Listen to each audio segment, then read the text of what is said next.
कल बोला था ना इतना करने का नहीं पीटी, ठीक है। I am so sorry for 15 minutes. और नहीं नहीं, ये देश का बहुत नुकसान हो गया। 15 multiplied by more than 100।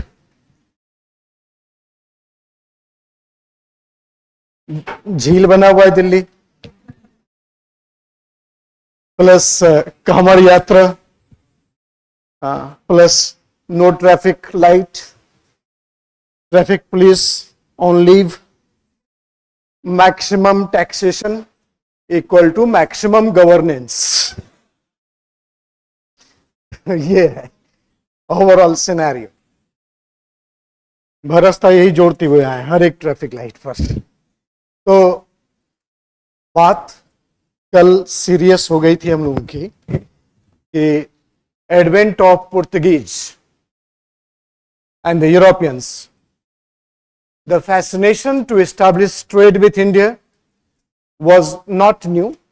In ancient India, there was a voluminous and a brisk trade between India and the West. Or better word is West and Orient. Whenever we use the word Orient, Orient means those who speak Arabic, those who speak Persian, those who speak Sanskrit. These three are called Oriental language. So technically Asia is referred as Orient and West is West. So the trading relation between Europe and Orient. Normally there was a huge and voluminous trade. But the things had changed significantly during the medieval period. Medieval period, when the Turkish and the Mongolians had totally disrupted the trade route in Central Asia and as well as in Asia. आपको पता है medieval में पढ़ेंगे तो Mongolians, Genghis Khan, Mongolia, आप देखें Mongolians को, Mongolian unlike Chinese they are very toll,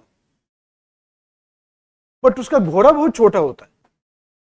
छोटा घोड़ा बड़ा आदमी। मोदी जी भी गए थे तो उनको घोड़ा गिफ्ट किया था, तो मोदी जी भी लंबे हैं तो छोटा घोड़ा। And that small horse runs with lightning speed and that was advantage to Genghis Khan. तो Genghis Khan had taken vows to eliminate Turkish from the earth. बोला एक भी टर्किश दिखना नहीं चाहिए था central Asia. So this entire war zone had disrupted the trade route. But modern India में एक बार फिर से रिवाइव किया, और मॉडर्न इंडिया, मॉडर्न वर्ल्ड में और खासकर यूरोप में जब रिनाशा हुआ था, रिफॉर्मेशन हुआ था, ज्योग्राफिकल डिस्कवरीज भी उसी का एक डायमेंशन है। So thereafter the trade route was found. So this was a new revival. इसलिए बोलते हैं कि it was a rebirth. Birth और रीबर्थ में डिफरेंस होता है। बर्थ मतलब टोटली न्यू, और रीबर्थ मतलब carrying the old memory also. So ancient world की जो मेमोरी थी between trade of Asia and the Europe, उसको रिवाइव किया गया मॉडर्न इंडिया में, मॉडर्न वर्ल्ड में, and that is called geographical discoveries. So here the advent of Europeans, advent of Europeans.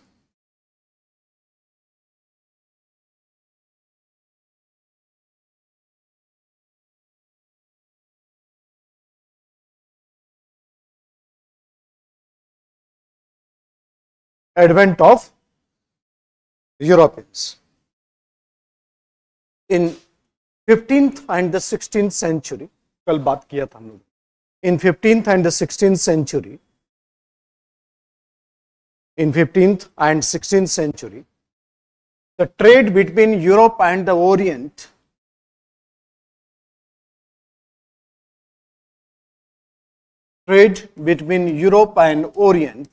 had revived.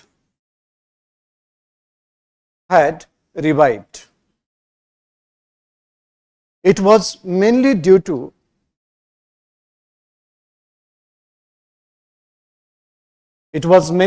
to Renaissance, Reformation,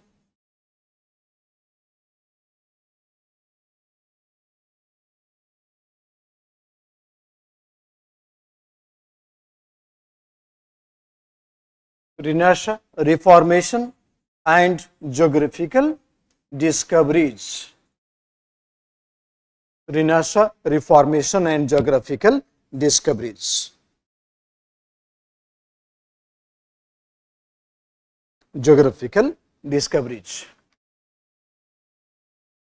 There are many factors. There are many factors which led to the geographical discoveries. There are many factors which led to the geographical discoveries.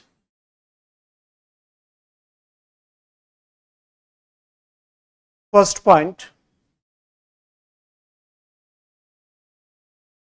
geographical limitation of the Western Europe. Geographical limitations of Western Europe. Geographical limitation of Western Europe.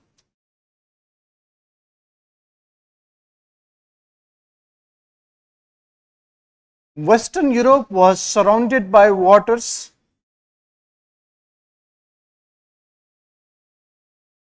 Western Europe was surrounded by waters. The mobility of people was very limited. The mobility of people was very limited.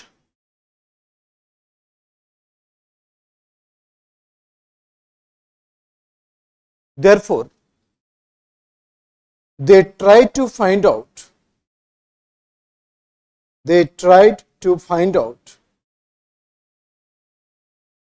new oceanic trade route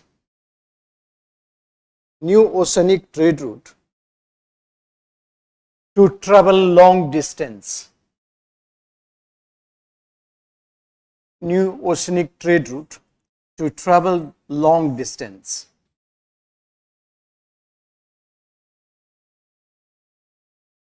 Portugal and Spain had taken lead in geographical discoveries. Had taken lead in geographical discoveries. Had taken lead in geographical discoveries. There was a Portuguese king. There was a Portuguese king, Henry.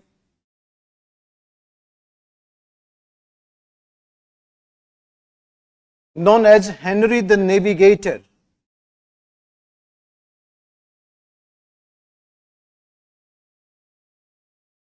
Known as Henry the Navigator. Established a navy college.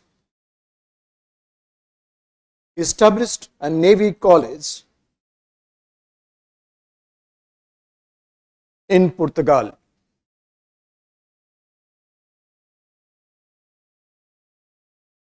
There were many trained personals of this college, many trained navigator of this college, like Columbus,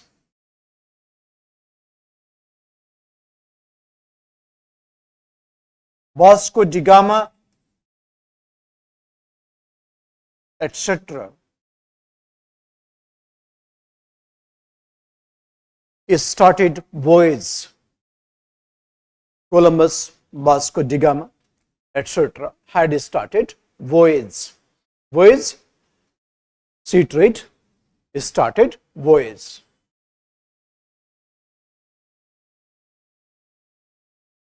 Second point.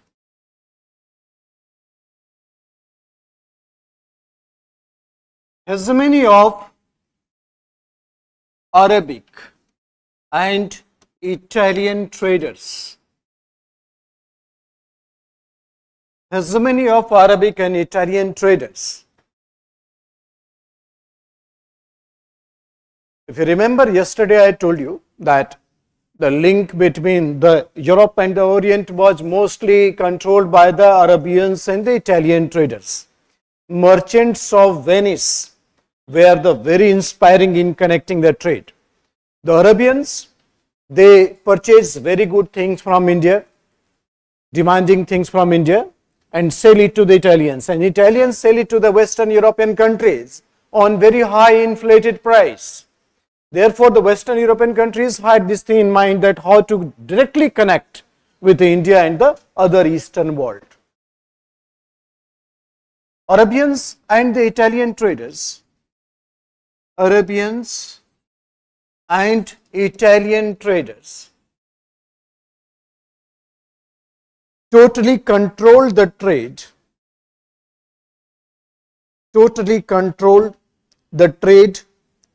between West and the East, between West and the East, between West and East. Arabians supplied goods to the Italians. Arabians supplied goods to the Italians.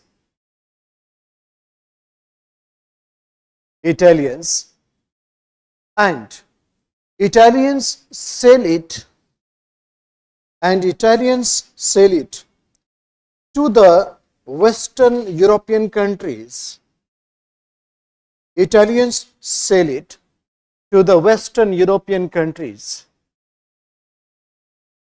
on very high inflated price. Western European countries on very high inflated price. Therefore, Europeans wanted alternative route,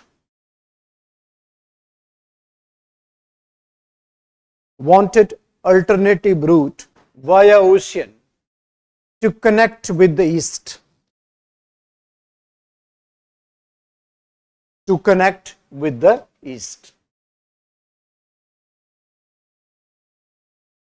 Third,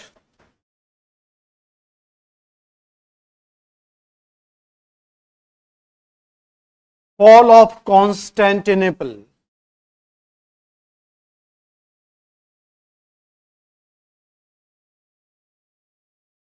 Fall of Constantinople.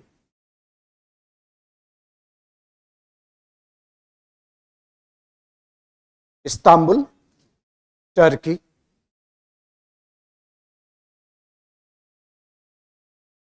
In 1453,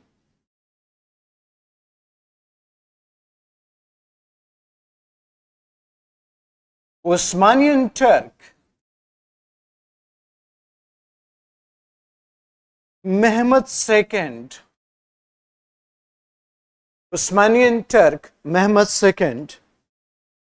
had captured Constantinople. In 1453, the Osmanian Turk Mehmed II had captured Constantinople, thereby disconnecting the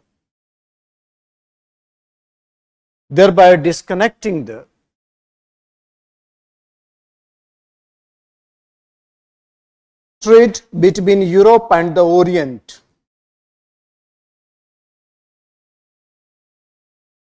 Trade between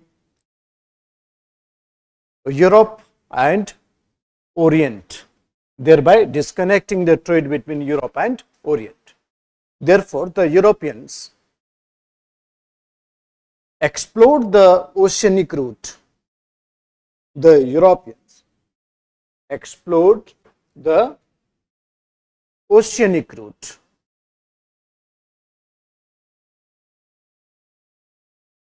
to connect with the East. Therefore, European explored the oceanic route to connect with the East. Fourth है religious zeal of the Spanish. religious jail of Spanish.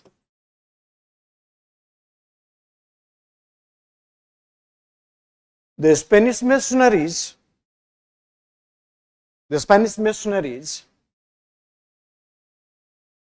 wanted to spread Christianity. The Spanish missionaries wanted to spread Christianity all over the world.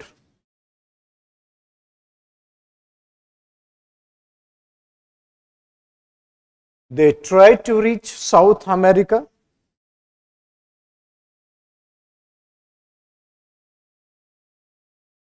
They tried to reach South America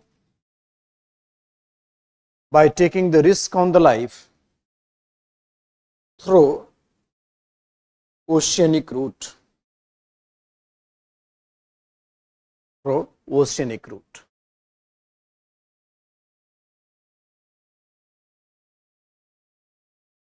paragraph change करके लिखना, the impact of geographical discoveries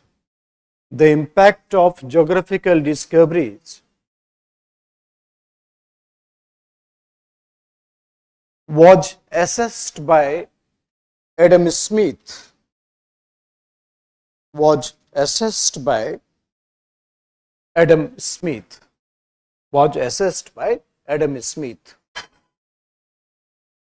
He said, assessed by Adam Smith. Adam Smith is father of economics. Wealth of nation. So Adam Smith, he said, two greatest and most important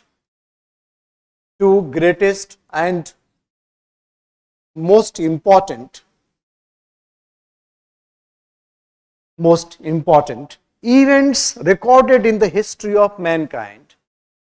Two greatest and most important events recorded in the history of mankind was discovery of America.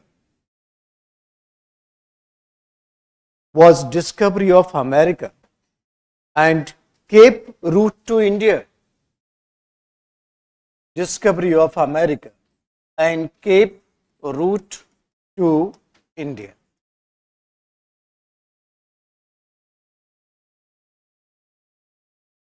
Columbus reached America in 1492.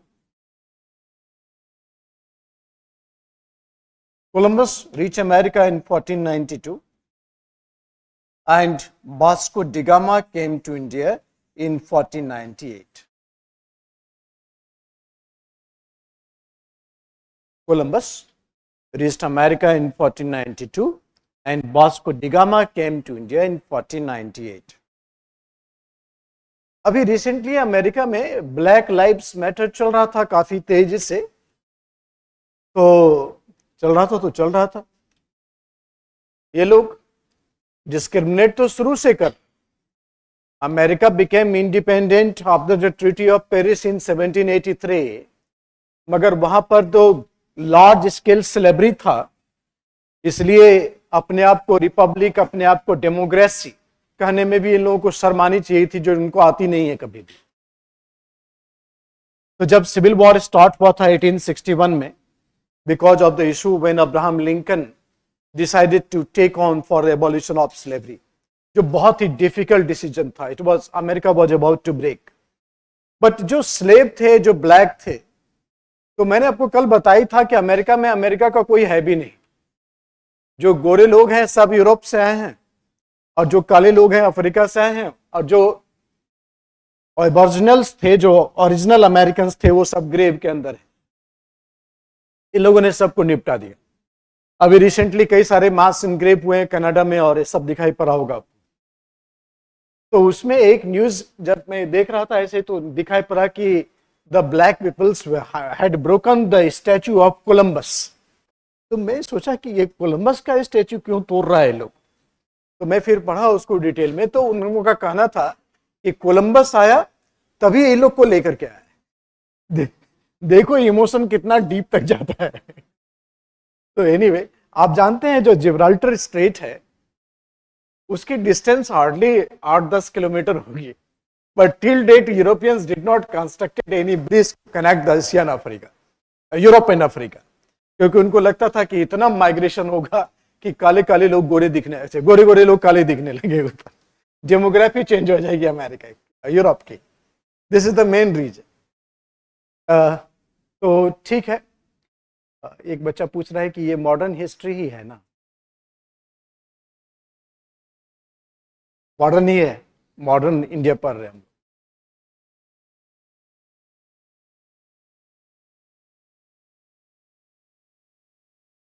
तुम्हारे लिए अलग batch नहीं होगा, यही batch होगा तुम, ठीक है?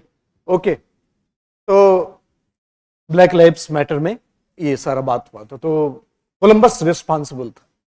तो एडम स्मिथ ने जब इसको रिकॉर्ड किया as the most important events in the history of mankind, तो वास्को डी गामा ही केम टू इंडिया थ्राइस, 3 बार आया था।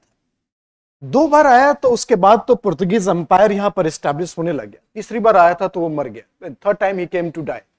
सो Vasco da Gama came thrice. तो पहली बार एक इंडियन था Abdul Majid, Gujarati merchant, he guided Vasco da Gama to come to India. मतलब सोचो कि Portugal to South Africa and to Kenya and to India ऐसे कनेक्ट किया अब्दुल माजिद ने।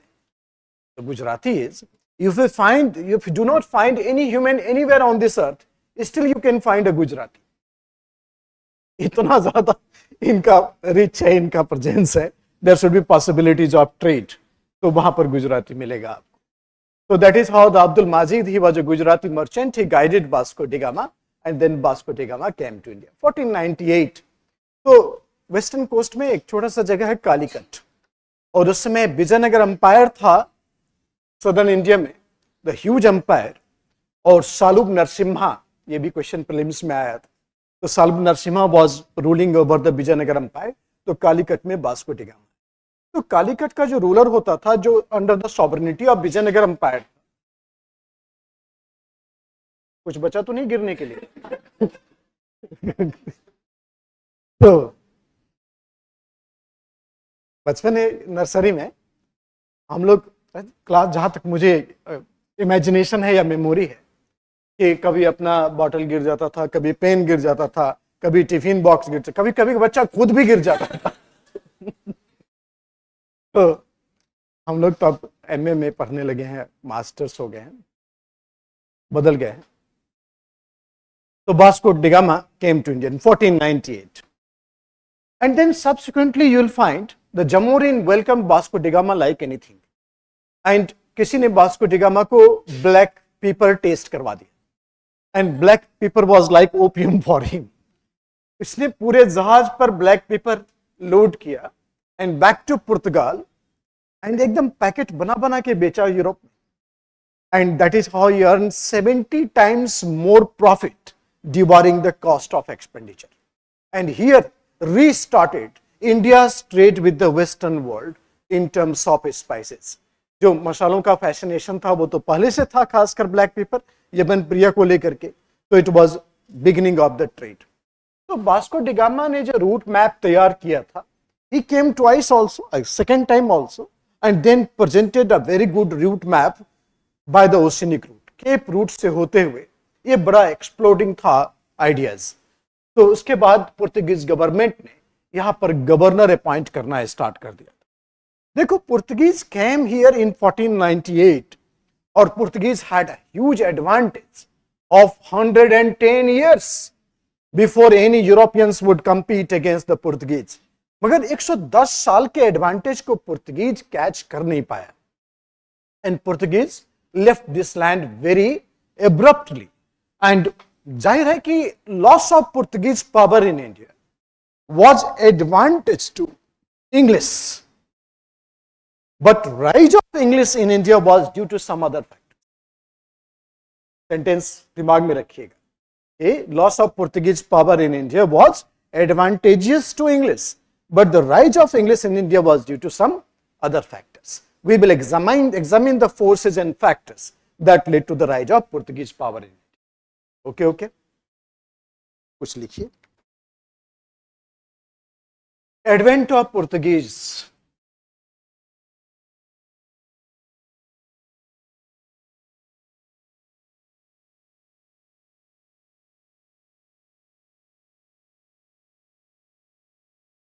Vasco da Gama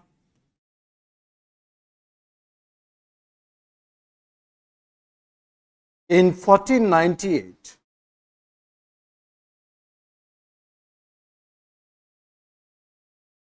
reached Calicut.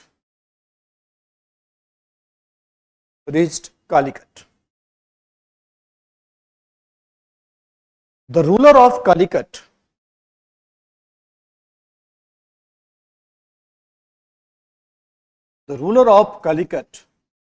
Zamorin,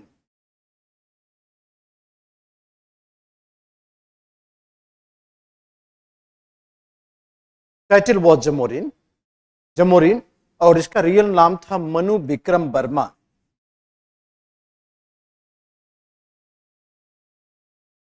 He had a title of Zamorin. So, title of Zamorin. So, Zamorin welcomed Vasco da Gama.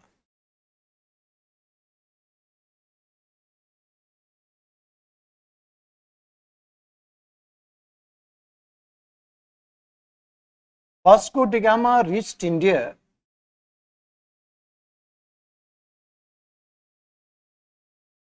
with the help of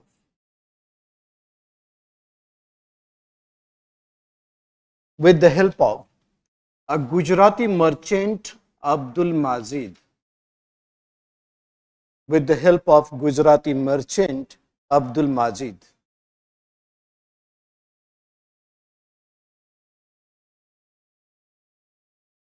With the help of Gujarati merchant Abdul Majid. He restarted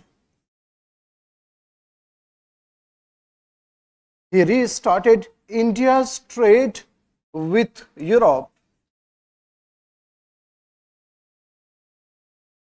in spices.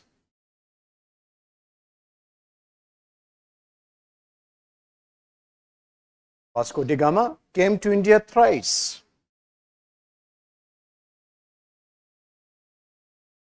Vasco da Gama came to India thrice and he paved the way for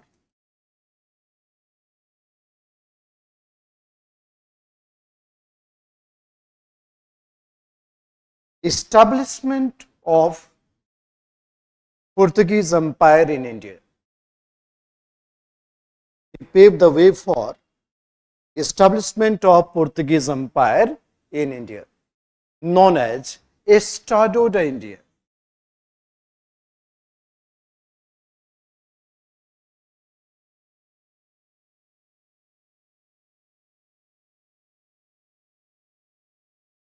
Estado का मतलब empire है. So Portuguese Empire in India known as Estado da India. Portuguese dictionary में ना maximum word आपको last में ओ मिलेगा.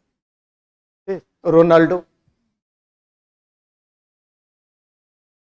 Tomato,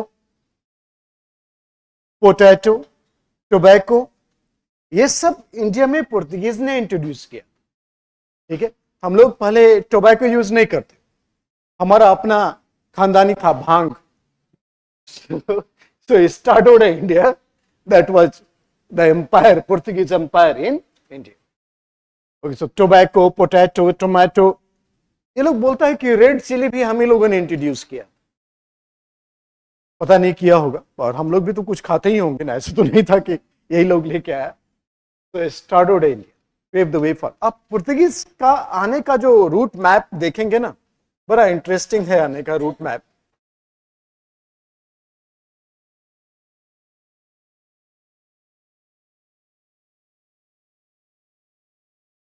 Vasco da gamma route.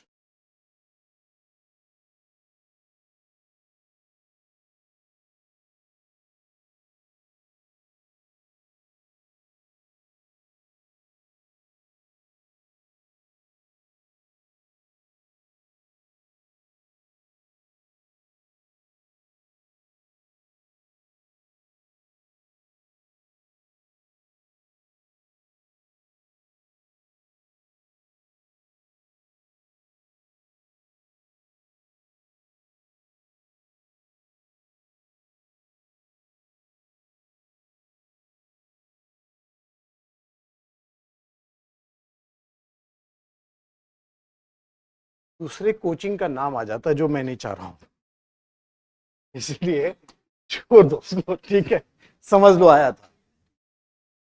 या कुछ सर्च कर लीजिए, हाँ, क्यों दूसरे का क्यों प्रचार करें। तो यही रीजन था जो मैं इतना सोच रहा था, मगर था कई सारा मैप, मैंने दिखाया नहीं आप। सत्य को भी प्रचार की जरूरत होती है। वो वाला जो सिस्टम था मुंडको उपनिषद का, सत्यमेव जयते, ट्रूथ ट्रेम्प, उसमें बहुत टाइम लगता है, जनरेशन खत्म हो जाता है। तो if you have on basis on the truth you must go for advertise it that I am true. तो इसीलिए हमने नहीं दिखा। तो ये सारा था कि Vasco da Gama came to India and he came to India twice.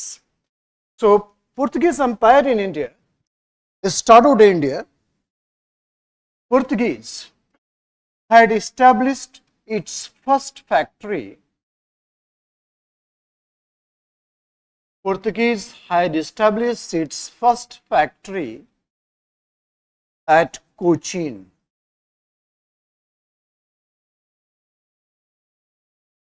First factory at Cochin. Then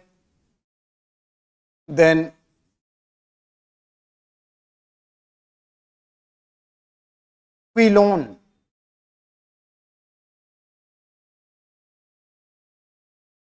Quilon, and ultimately Goa became their main center. Ultimately, Goa became their main center.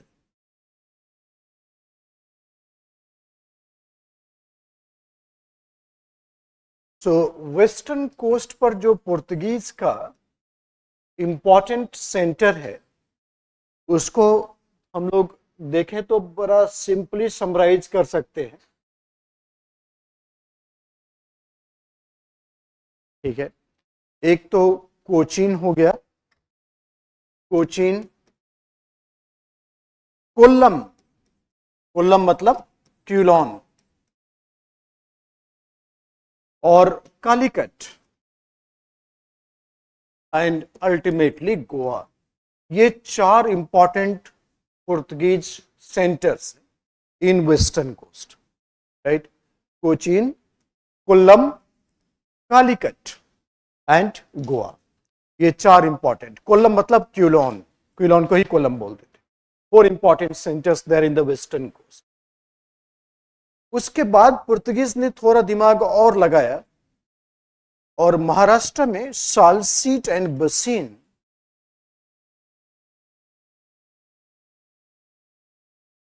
also emerged as a very powerful center. Salsit and Basin also emerged as very powerful center. Salsit and Basin, Maharashtra. Salsit and Basin emerged as very powerful center.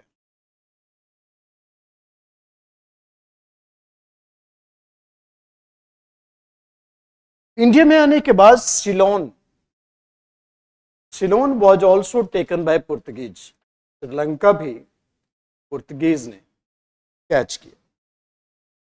Ceylon was also, Ceylon, CEYLON, Ceylon was also captured by Portuguese. Ceylon was also captured by Portuguese. Sri Lanka भी पोर्तुगीज के under में काफी लंबे समय तक रहा था। तो वेस्ट कोस्ट में, साउथ में Portuguese had a very strong presence. After visit of Vasco da gamma, Portuguese government had appointed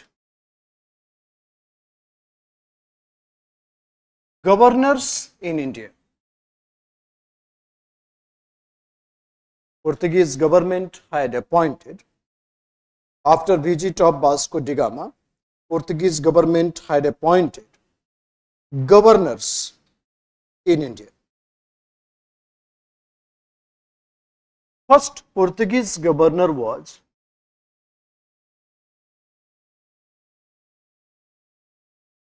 Francis de Almeida. He was the first Portuguese governor.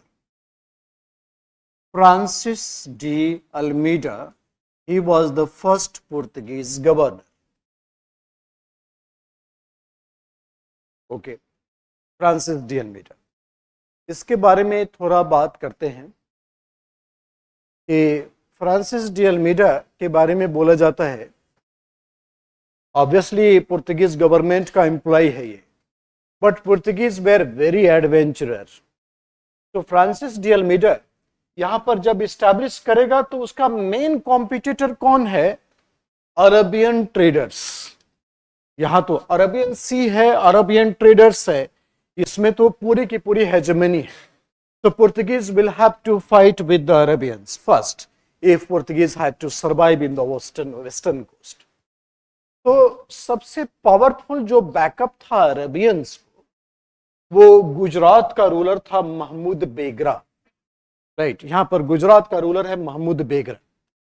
और उस समय जो खलीफत था वो इजिप्ट में था, और इजिप्शियन रूलर इस्लामिक वर्ल्ड को डिक्टेट करता था.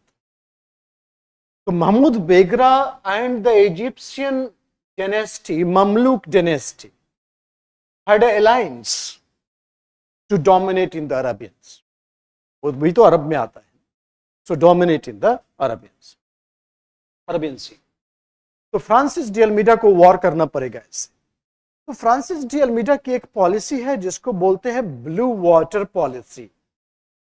कई किताबों में ये लिखता है कि ये पॉलिसी इसके सक्सेसर अलबुकर का था, बट करेक्ट आंसर यही है, Francis de Almeida, and he followed the blue water policy.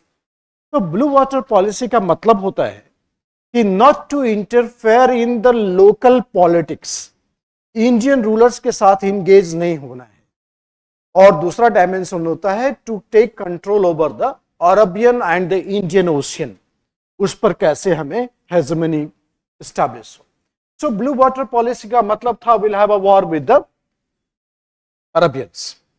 तो दो वॉर है, बहुत आसानी से याद हो जाएगा, बैटल ऑफ चौल और बैटल ऑफ दीयू. ठीक है, सी के बाद डी आता है, तो पहले चौल होगा उसके बाद डी होगा.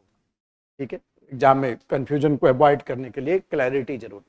तो battle of Chaul and battle of Diu. So battle of Chaul जो था, it was Portuguese versus alliance of Mahmud Begada and Egyptian ruler. So इस बैटल में Almeida was defeated. His son also died in this battle. The Battle of Chaul was disaster for the Portuguese. But next year in Battle of Diu, Almeida bounced back, and Almeida defeated the alliance. And thereafter, the hegemony of the Arabians started declining. देखो, ये जो Asian मतलब Arabians, इनका जो hegemony था seize पर, ocean पर, तो जाहिर है कि उसका नेविगेशन टेक्नोलॉजी था. मगर इसको चैलेंज एशिया से नहीं मिला, इसको यूरोप से चैलेंज मिला. और जो नेविगेशन टेक्नोलॉजी था यूरोपियंस का, खासकर पुर्तगीज और स्पेन का, उसकी सुपीरियरिटी इस बात में थी ना, वो हल्के हल्के बोट बनाते थे. वो पाल होता ना जिसको हवा के सहारे चलता है बोट, ये इनके बहुत हल्के होते थे, बड़े तेजी से घूम जाते थे. इनकी जो मोबिलिटी थी बहुत फास्ट थी, इसका जो नेविगेशन था बहुत फास्ट था. और जब अरबियंस था उसका बहुत हैवी और बल्की होता था, तो जिसके चलते उसकी मोबिलिटी वीक थी. And this is a one reason that how the Portuguese dominated over them and thereafter eliminated the rival. So Almeida was the founder of the Portuguese Empire in India. So Francis de Almeida, he followed blue water policy. He followed blue water policy. First point, not to interfere in the local politics. Not to interfere in the local politics. Second point,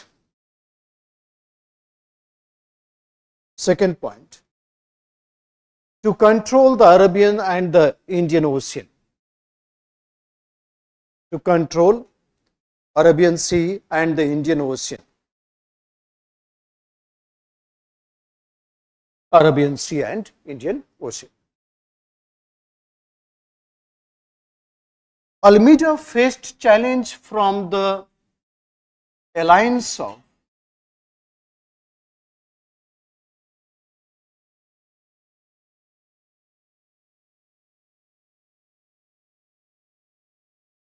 ruler of Gujarat, Mahmud Begra,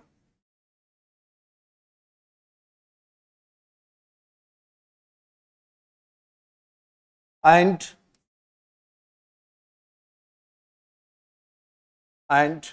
naval fleet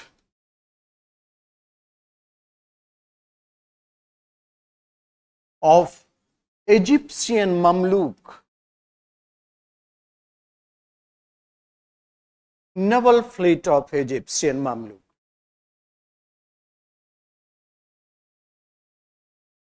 Almeida faced challenge from the alliance of Mahmud Begra and naval fleet of Egyptian Mamluk. Almeida fought 2 wars.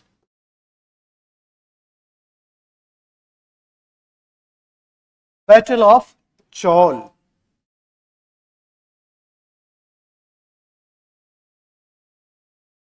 and Battle of Diu.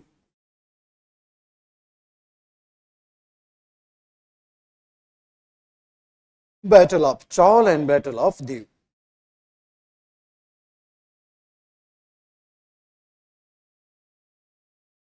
In first battle, alliance defeated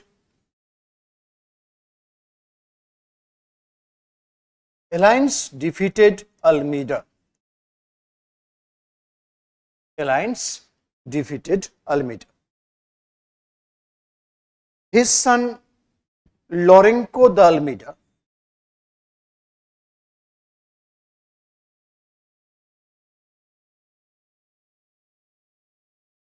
had died in this battle. His son Lourenco de Almeida had died in this battle. Battle of Chaul, 1508. 1508.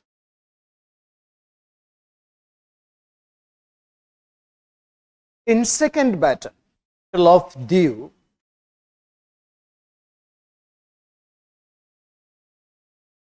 Battle of Diu, 1509, Almeida defeated the alliance.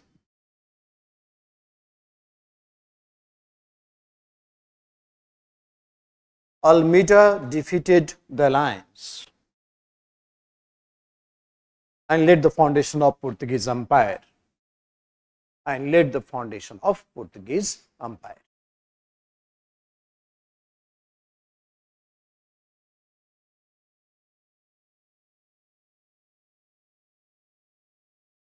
ठीक है ना बच्चे, याद हो गया? मेरे ख्याल से याद भी साथ में होना है इसको। और मैंने फॉर्मूला आपको बता ही दिया कि 2.5 घंटा घर में रिवाइज कर देंगे सेम डे। पूरे 1 साल इसको रिलीजियसली परस्यू कर लीजिए, देखिएगा कि इतना हाई लेवल का आपका प्रिपरेशन रहता है। बाकी तो वो 2 घंटे का परफॉर्मेंस रहेगा ही रहेगा। Okay, then second Portuguese governor was Albuquerque.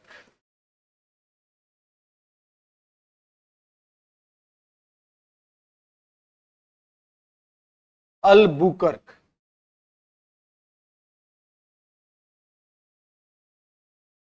Alfonso de Albuquerque या अल्बुकर्क लिखिए।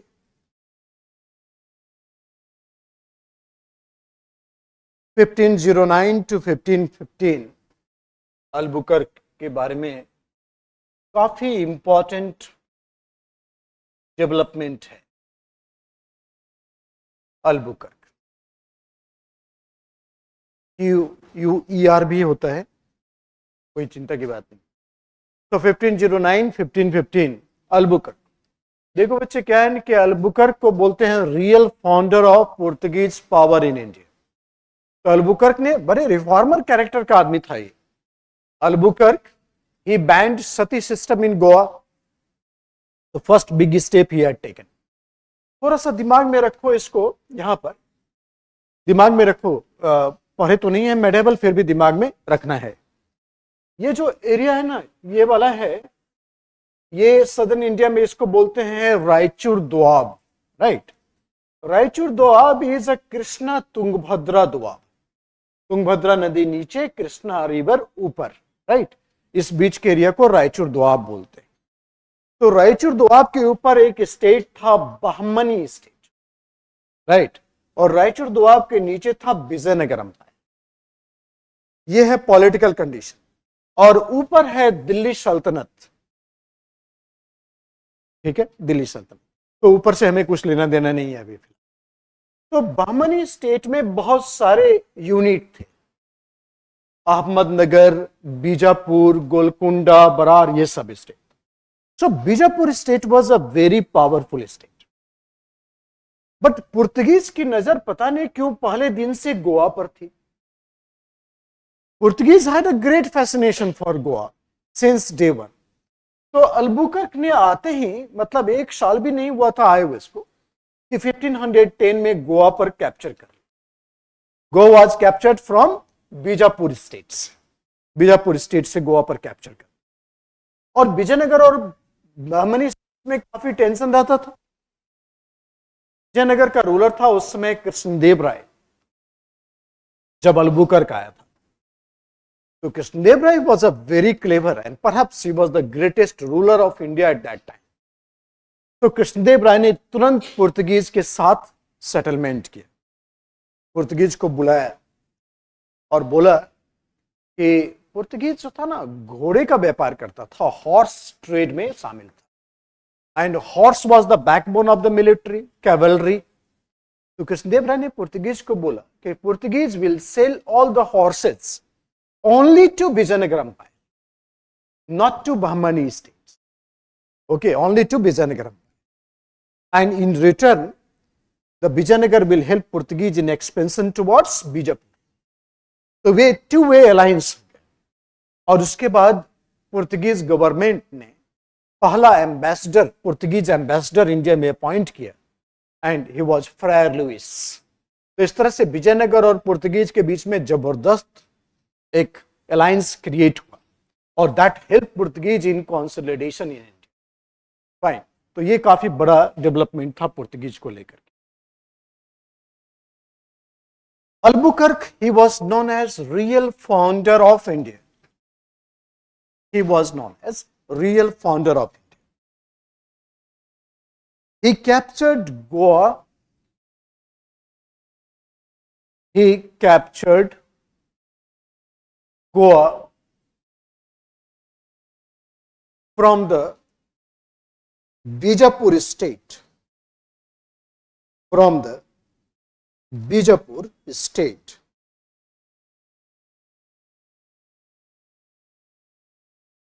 Bijapur state. He concluded treaty with. He concluded treaty with ruler of Vijayanagar,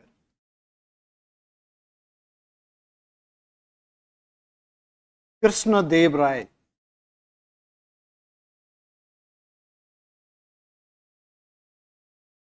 Krishna Dev Rai in 1511.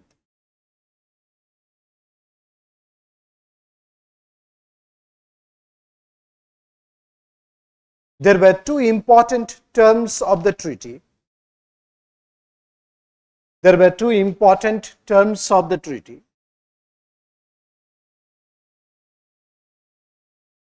First, Portuguese will sell all the horses. Portuguese will sell all the horses only to Vijayanagar state.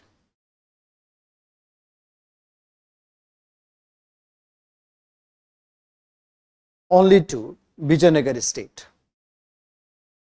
Second, Vijayanagar state will help Portuguese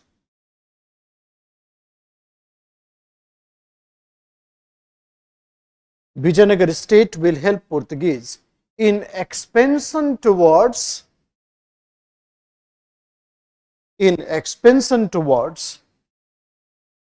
Bijapur. In expansion towards Bijapur state. This treaty helped Portuguese. This treaty helped Portuguese in consolidation of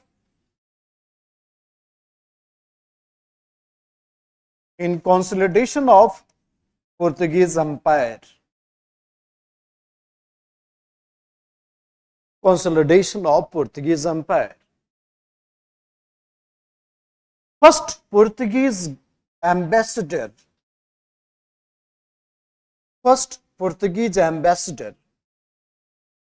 was appointed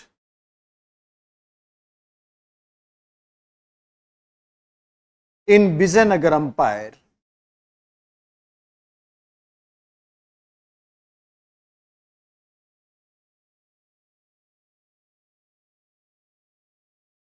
He was Friar Luis. So, name of the ambassador was Friar Luis. Friar Luis. Okay. Then Albuquerque abolished sati system in Goa.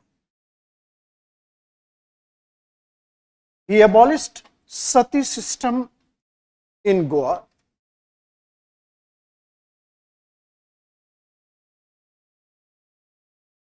He encouraged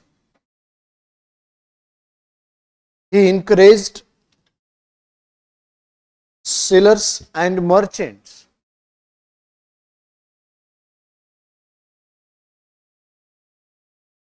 to marry with Indian women. He encouraged sailors and merchants to marry with Indian women in order to increase their population.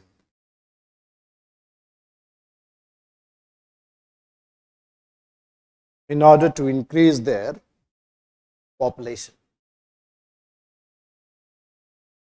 यही मरा था ये 1515 he died.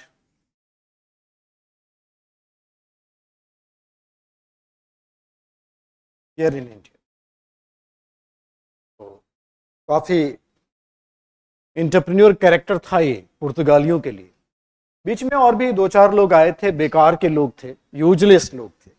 एक और नाम ले लेते हैं. एक और गवर्नर था, उसका नाम था नीनू द कुन्हा.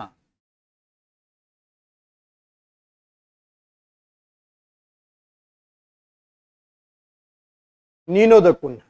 इसके बारे में केवल एक ही फैक्ट है, that he transfer the capital from Cochin to Goa.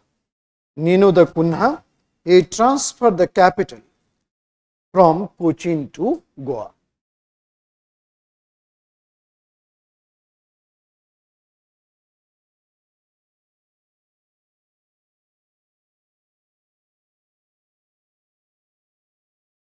Transfer the capital from Cochin to Goa. Okay. एक और गवर्नर देखते हैं हम लोग, Alfonso D'Souza.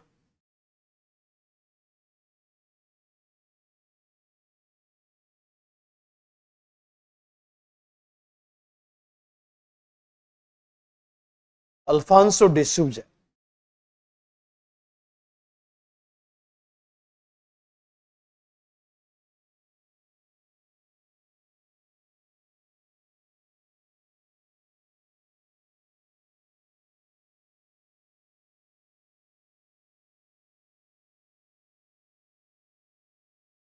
Nuclear supplier group में जब इंडिया ट्राई कर रहा था एंट्री की, so there are the member countries in the nuclear supplier. तो हमने बहुत कोशिश की गवर्नमेंट ने.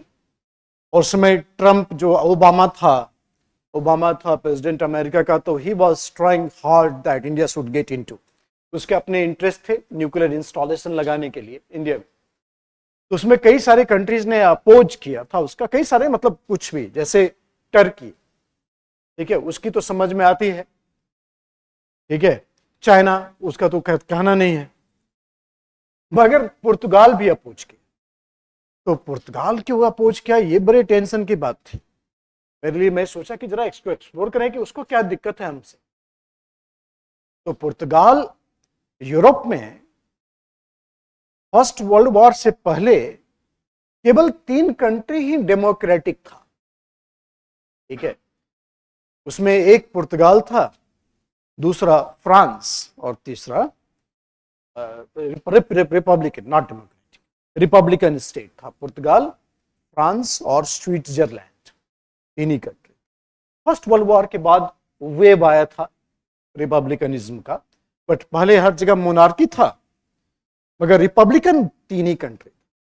तो हमारे उसके साथ नेचुरल अलायंस होने चाहिए, being the political ideology, but Portugal हमेशा। तो पुर्तगाल क्यों अपोज कर रहा है पता है इसमें, क्योंकि उसको 1961 में हम लोगों ने गोवा से निकाला था, और गोवा को लेकर के उसका फैसिनेशन इतना ज्यादा है पुर्तगीज का, तो अभी भी है। तो ये जो अल्फांसो डे सूजा है, इसके बारे में बताओ, इसने एक्चुअली क्रिएट किया था ये मिसनोमर पुर्तगाल में कि गोवा जो है ना हमारा होली लैंड हो गया। अल्फांसो डे सूजा, इसने करीब 7 लाख लोगों को पहले तो क्रिश्चियनिटी में कन्वर्ट किया, highest number done by any individual missionary, ठीक है। तो ऑब्वियसली बहुत रेवर्ड संत है क्रिश्चियनिटी में, रोमन कैथोलिक में। उसके बाद उसका दिमाग आया कि he will go to China. China में देखे छोटा छोटा चाइनीज, भोला भाला चाइनीज, बोला सबको कन्वर्ट कर दूंगा Christianity. So he went to China and he wished to convert the entire Chinese into Christianity. But before going to China, he expressed his wish, if I will die in China, so bring my body back to Goa. I must be buried in Goa. Love for Goa. मर गया China में. Then he died in China and the Chinese buried it there in China. But once इनका एकदम आत्मा जाग गया तो they went to China and exhumed his body from the grave and brought it back to Goa.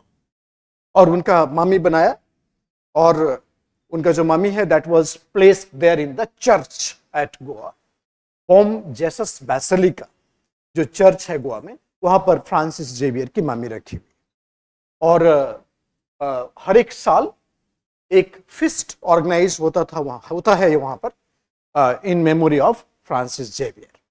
तो ये जो story है, पता नहीं यूपीएससी को इतना अच्छा क्यों लगा कि last to last year question ही पूछ दी इस पर। टोटली 4 पॉइंट जो मैंने बोले आपको, चारों पॉइंट्स में, उसमें से केवल एक पॉइंट था कि डाइड इन गोवा, बरीड इन गोवा, ये वाला पॉइंट था उसमें, जो कि गलत था, और बाकी के तीनों पॉइंट सही थे। सारे बच्चे फेल कर गए इस क्वेश्चन को सॉल्व करने में, एक्सेप्ट माय स्टूडेंट। अच्छा नहीं लगा सुन के बात? तुम लोग को बर्दाश्त नहीं होता ना, इंटॉलरेंस है इसको बोला जाता है। तो दैट आप देख सकते हैं last to last year prelims में क्वेश्चन था ये, इसको आप सॉल्व करिएगा, सर्च करिएगा इस क्वेश्चन को, and then will find that how beautifully they placed. ऐसा नहीं कि क्वेश्चन आने के बाद मैं पढ़ा रहा हूं, पिछले 18 साल से यही बात बोल रहा हूं, बट यूपीएससी हर एक साल मेरे नोट से क्वेश्चन छापती है, तो इस साल भी छापेगी। तो अल्फांसो डे सूजा he converted 7 lakh lower caste fishermen, 7 lakh lower caste fishermen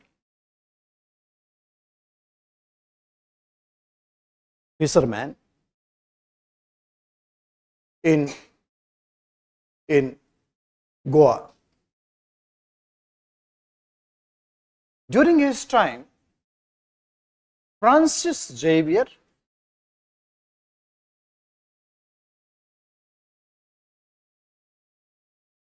a missionary came to Francis Xavier, a missionary, came.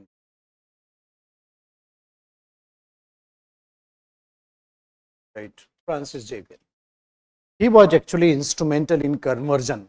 Rule तो अल्मीडा का है, अल्फांसो डिसूजा का है, but Francis Xavier. Francis Xavier went to China. Went to China.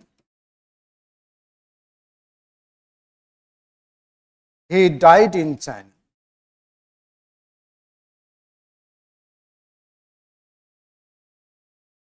Died in China.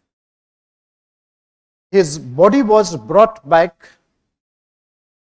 His body was brought back to Goa.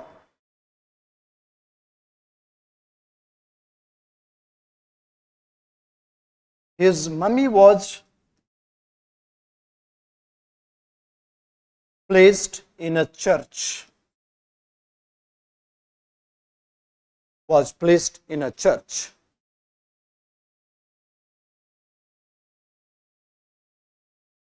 Bom Jesus Basilica. This is a church in Goa. Bom Jesus Basilica. Each year, church organized a feast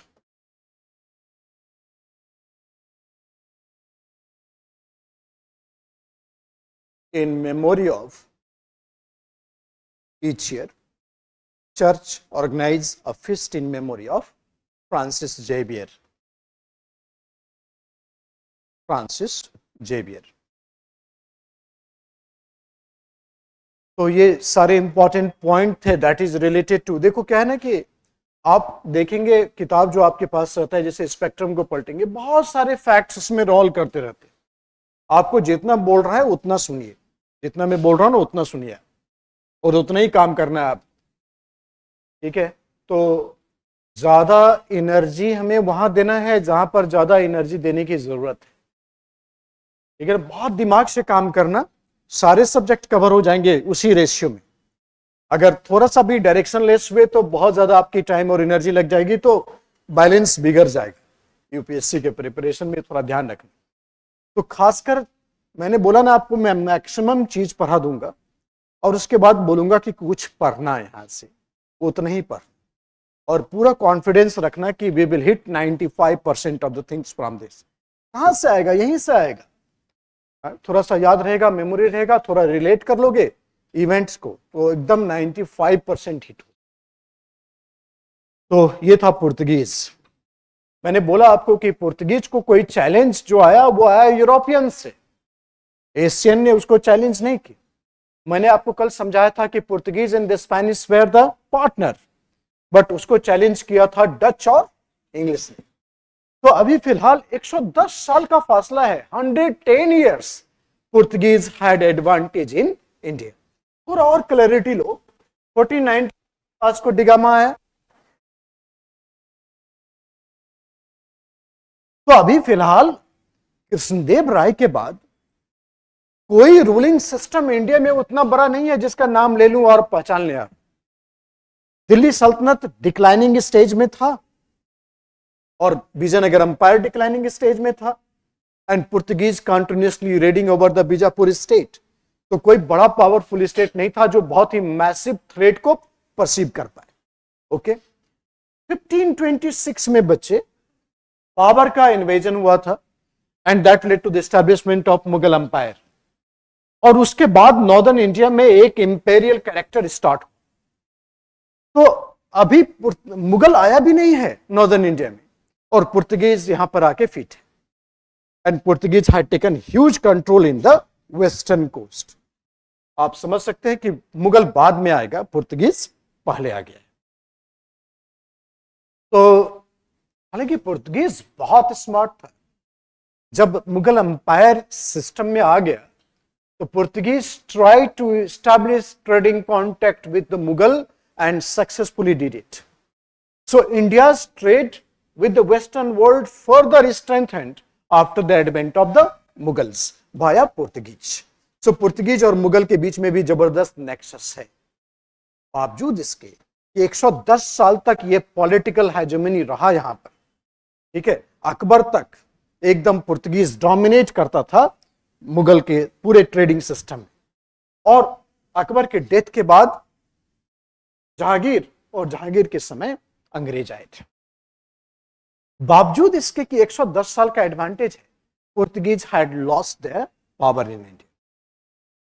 तो हम लोग इस factors की जांच करेंगे कि किसी को 110 साल तक कोई चैलेंज नहीं हो, फिर भी इंग्लिश के आने के बाद ये लूज हो गया, तो व्हाट फैक्टर्स? जाहिर है कि काफी सारा इंटरनल प्रॉब्लम्स होगा पुर्तगीज में। तो जरा एसेस करते हैं एकदम कॉमन टॉकिंग में कि क्या प्रॉब्लम है पुर्तगीज को। देखो, पुर्तगीज जो था ना, state Portugal was in the state of decline. Total population ही इसका 1 मिलियन था, 10 लाख। 10 लाख पॉपुलेशन वाला स्टेट है पुर्तगाल। और वहां पर केवल फ्यूडल्स, नोबल्स, प्रिस्ट, इन लोगों को सोशल प्रेस्टीज था, और बाकी traders, merchants, adventurers, they were not having the support from the government. तो ये जो वास्को डी गामा और अल्मीडा और ये सब आ रहे हैं, इनको बहुत ज्यादा गवर्नमेंटल बैकअप नहीं था, राइट। कहने को तो मतलब, कहने का तो ये स्टार्टो डे इंडिया है, but technically there was no support from the government. First important thing. दूसरा मिस्टेक था meddling in the affairs of Indian states और conversion to Christianity, marriage with the Indian women. तो कई जगह पर Portuguese को social conflict face करना पड़ा, और जब सोशल कॉन्फ्लिक्ट है, सोशल हॉस्टिलिटी है, तो वैसे स्टेट में, वैसे कंडीशन में ट्रेडिंग सिनेरियो काफी इंपैक्टफुल हुआ। Negatively it had declined, it badly impacted the trading prospect of Portuguese, because Portuguese were involved in social conflict at many places because of the policy of conversion to Christianity, banning sati, right, conversion, marrying with the Indian women. ये सारे factors Portuguese को काफी affect किया, जो policy में fundamental defect था। तीसरा important fact था कि Portuguese ना बड़ा frequently अपना trade change करता था। शुरू किया मसाले बेचने से, तुरंत घोड़ा बेचने लगा, ठीक है। उसके बाद वो बुलियंस के ट्रेड में आ गया, गोल्ड एंड सिल्वर बेचने, और ultimately cartaz became their main source of income. तो ये कार्टेज क्या होता था बता रहा हूं आपको। ये ना बोलते कार्टेज लगेगा, इसका बीबी बोलते ना, कोई सामान बेचते तो कार्टेज लगेगा।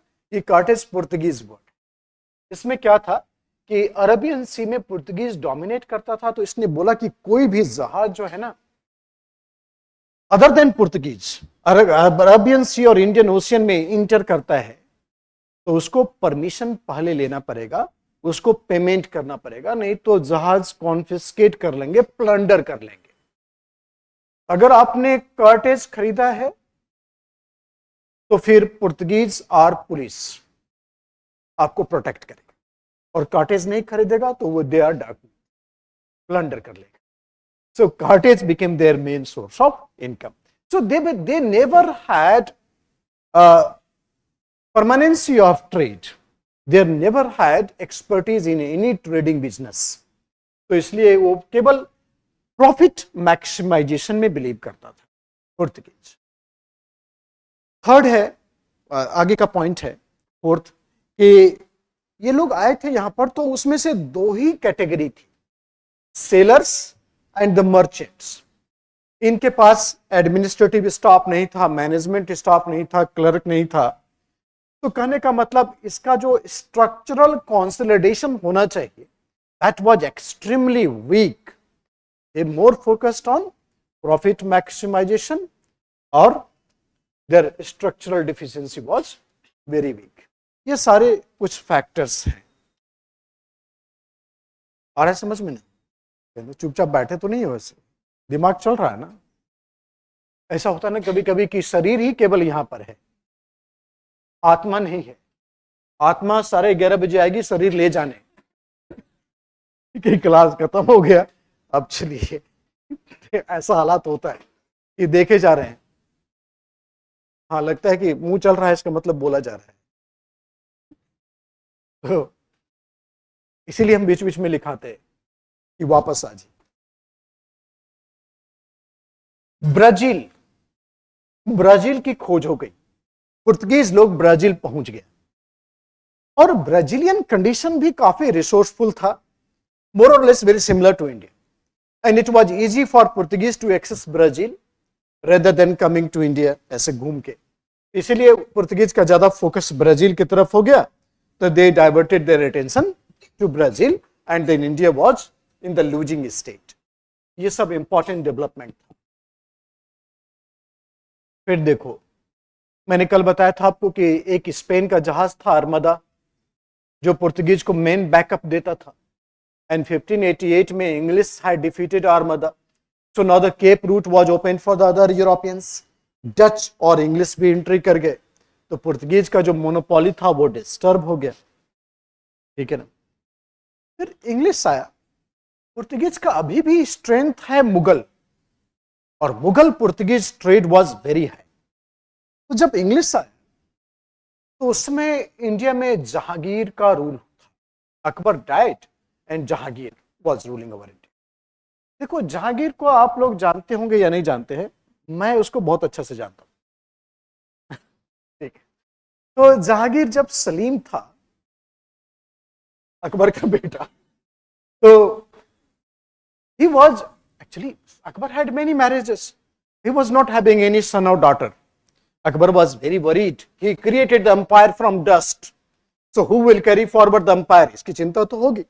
So Akbar visited all the religious places, gurdwara से लेके मॉस्क एंड टेम्पल हर जगह गया वो, dispensary, but he was not getting any child. So finally he visited a place in Fatehpur Sikri UP में, और वहां पर एक सूफी संत रहते थे शेख सलीम चिश्ती। सो शेख सलीम चिश्ती के ब्लेसिंग से अकबर को बेटा हुआ, और सलीम चिश्ती ने बोला कि मेरा नाम रखना, इसका नाम मेरे नाम पर रखना। तो finally Akbar had a baby thanks to Salim Chishti, and then Akbar finally had a heir apparent of the throne. तो सलीम बचपन से ही एकदम स्पॉइल्ड बच्चा था, बिगड़ा बच्चा, और उसको अकबर ने इलाहाबाद में रखवा दिया था, तो और भी बिगड़ गया था। आप, मैंने कल ही बताया आपको, एक तो सलीम, ऊपर से Allahabad. Any time he was busy in drinking and making marriages, these two favourite hobby he had cultivated in his life, and he deliberately ignored the advice of Akbar, order of Akbar. Akbar जितना नाराज होता था वो उतना खुश होता था। तो अकबर ने फाइनली एक अपने पावरफुल फिलोसोफर अबुल फजल को बोला, तुम जरा जाओ इलाहाबाद और उसको समझाओ that what he meant for. तो सलीम को पता चला कि अबुल फजल आ रहा है, टाइम वेस्ट करेगा, रास्ते में ही उसका प्रोग्राम फिक्स करवा। Abul Fazl was killed by the right hand man of Salim, Bir Singh Bundela था, किल्ड सलीम। तो अकबर ने फौज भेज दी, बोला बांध के लाओ उसको। तो बांध को सलीम के लिए आया अकबर के पास, और सलीम जिस कंडीशन में रहता था ना, उसको पता ही नहीं चलता था कि कौन उसको कहां ले जा रहा है। उसको किसी तरह से दरबार में खड़ा किया अकबर के सामने, तो आंख खोला, बोला ओ आप हैं। बोला व्हाई डिड यू, क्यों लाया मुझे इधर। तो अकबर ने बोला you killed my philosopher. Salim replied he was killing my time.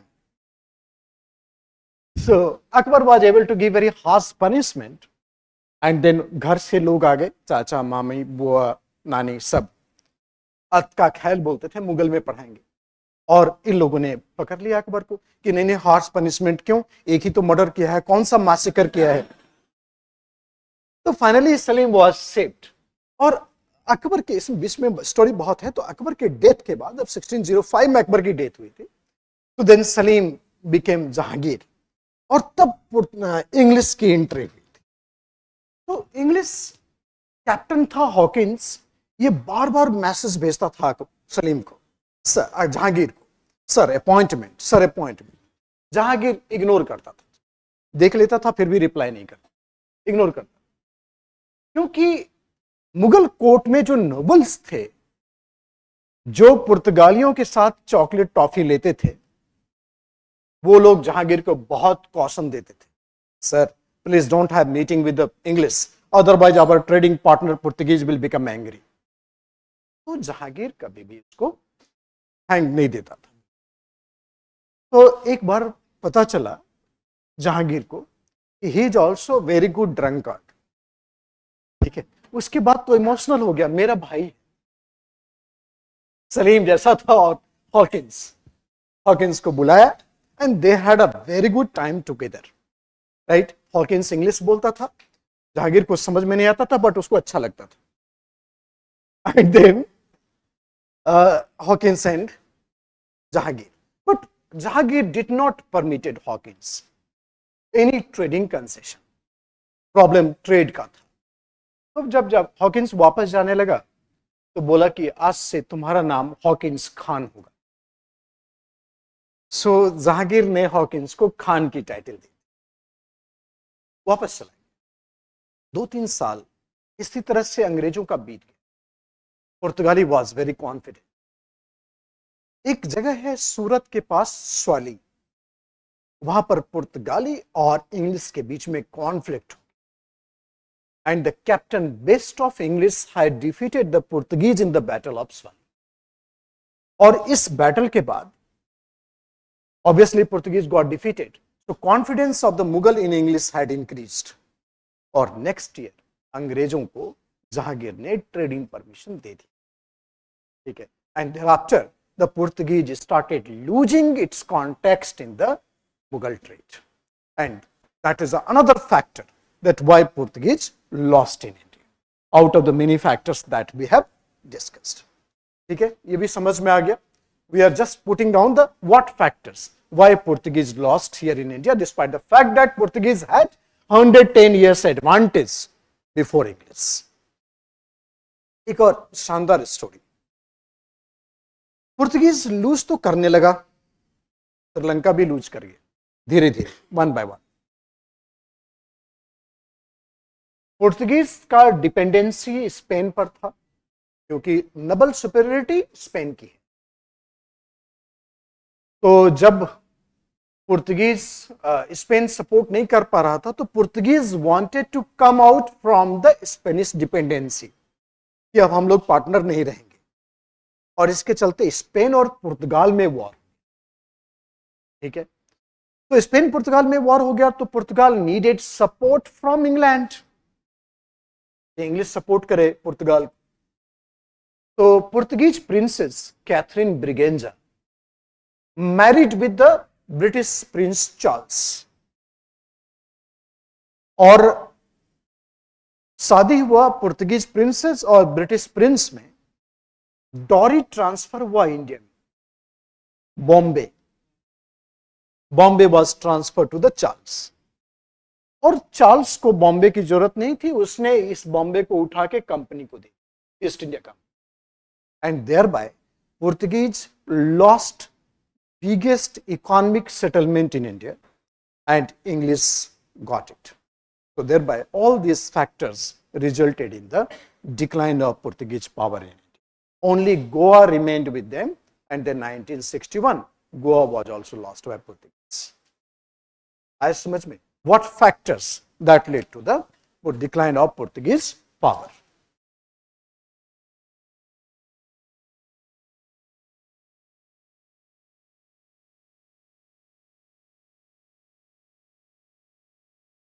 Decline of Portuguese power.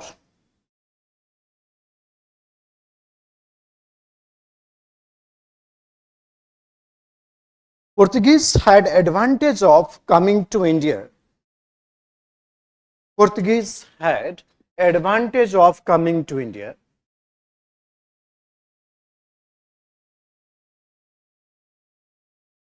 advantage of coming to India almost a century before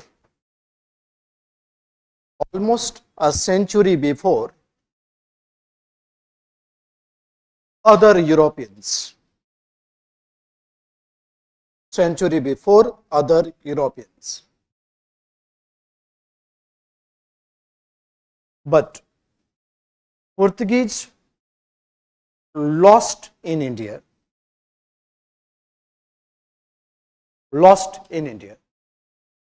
in the hands of Dutch and English.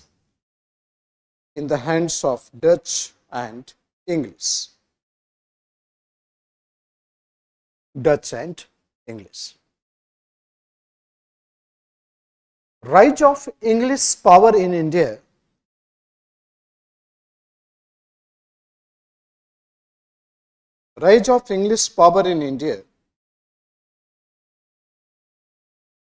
was totally due to some other factor.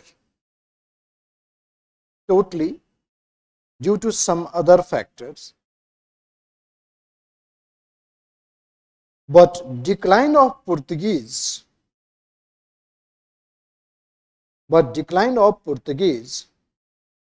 greatly helped English.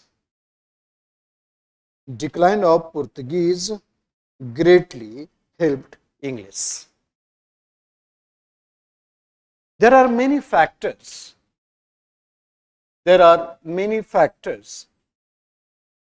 Which led to the decline of. There are many factors which led to the decline of Portuguese power in India. Led to the decline of Portuguese power in India. First factor.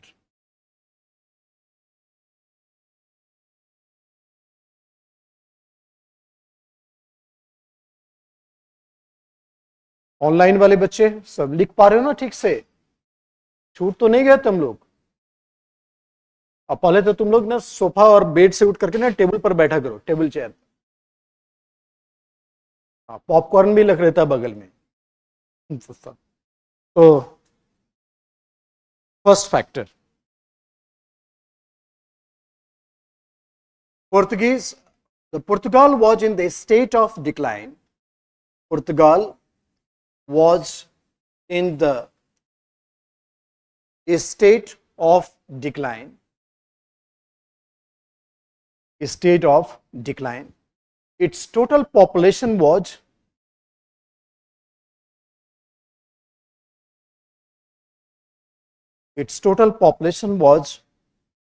only 1 million. Only 1 million.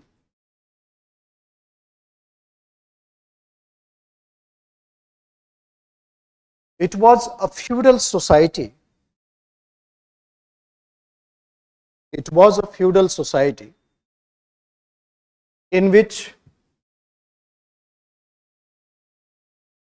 nobles and the priest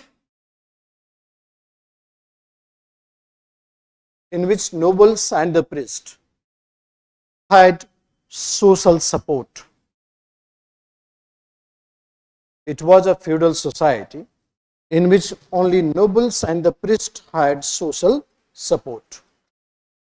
Merchants, traders were not getting support from government. Merchants, traders were not getting support from government.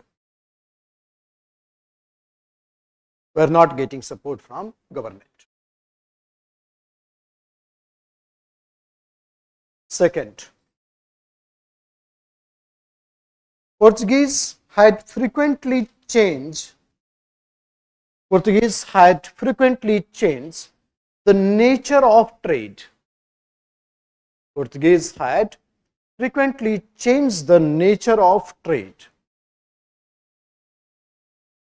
They started trade in spices.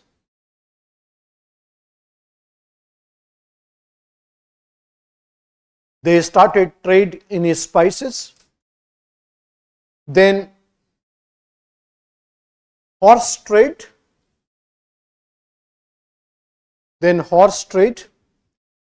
and subsequently moved to trade in bullions. bullions matlab gold and silver, subsequently moved to trade in bullions. Ultimately,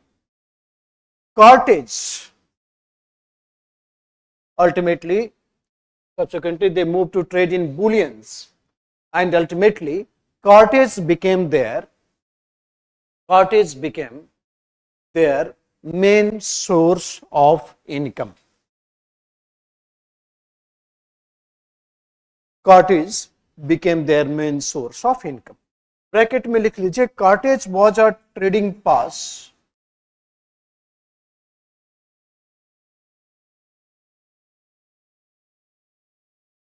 provided by Portuguese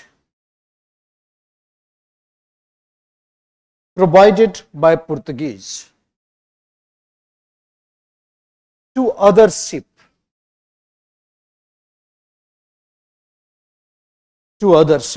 in the name of protection.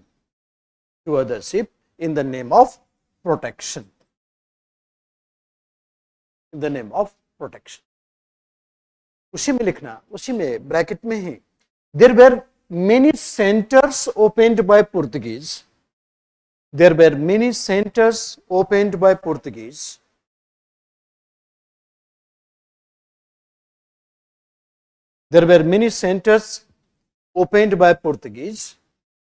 to sell the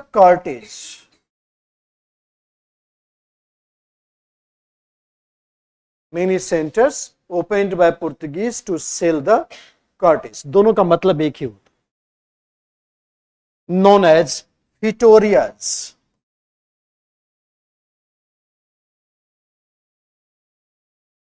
There were many centers opened by Portuguese to sell the cartage known as Vitórias.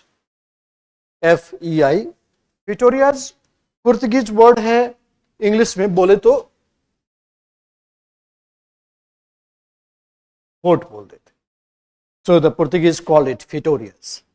So many centers was opened by Portuguese known as Vitórias.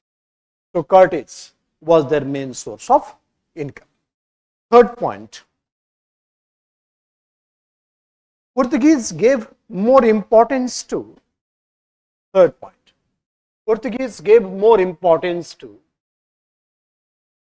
profit maximization rather than structural consolidation. They gave more focus to trade profit maximization rather than structural consolidation. They had hierarchy of sellers.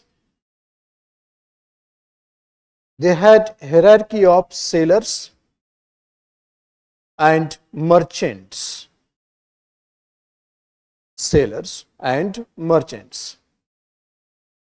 Hierarchy of sellers and merchants. They did not created administrative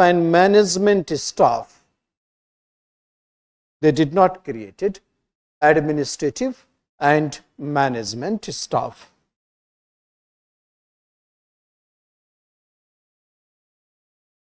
Fourth point. Fourth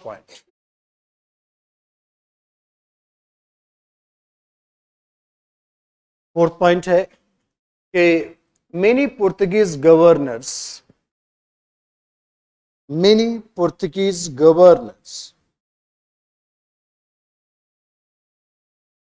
were involved in conversion to Christianity,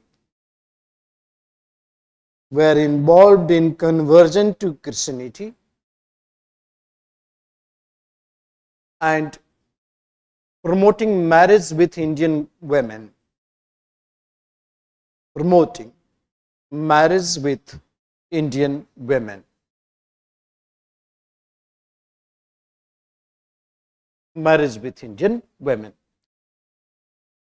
It led to the rise of social conflict It led to the rise of social conflict at many places. It led to the rise of social conflict at many places, which undermined their trading capabilities, which undermine their trading capabilities.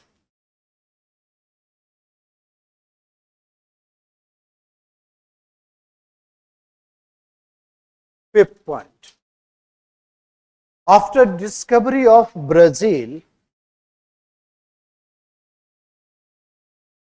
after discovery of Brazil, Portuguese diverted its attention from India, diverted its attention from India.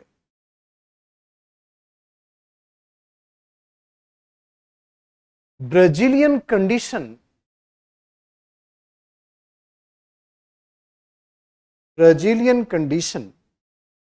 was very much similar to India,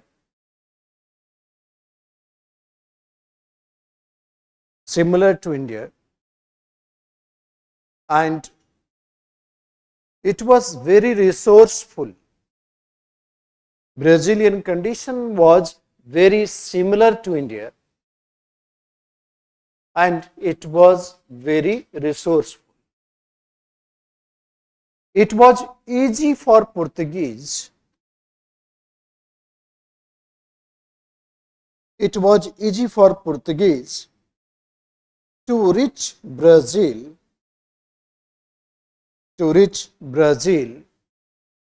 rather than coming to India.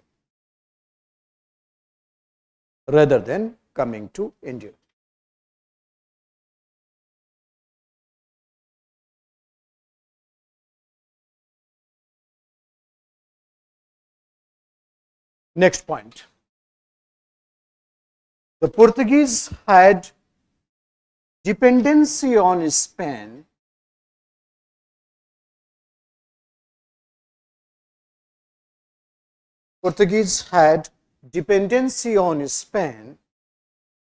for navy support. Portuguese had dependency on Spain for navy support. In 1588, Spanish Armada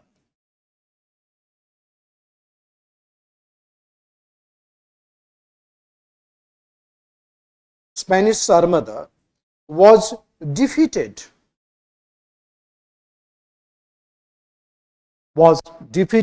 by England.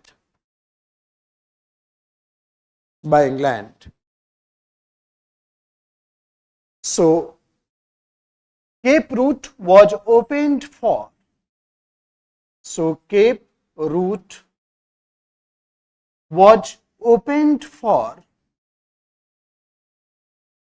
Other Europeans.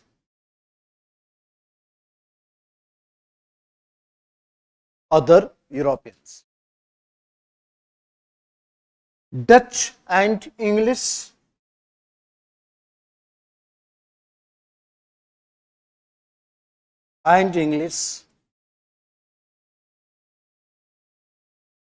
challenged the Portuguese monopoly in India.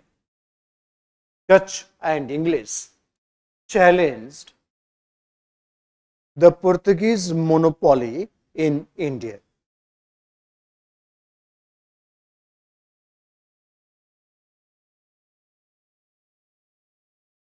Okay.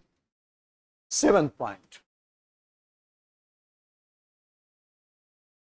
Portuguese had backup of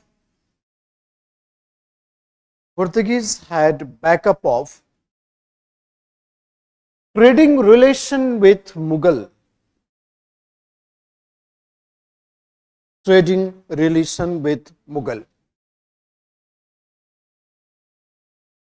Portuguese successfully integrated successfully integrated trading opportunity of Mughal with Europe. Trading opportunity of Mughal with Europe. Portuguese successfully integrated trading opportunity of Mughal with Europe.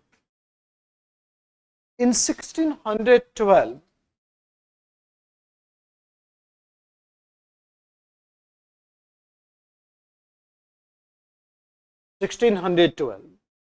there was Battle of Swali.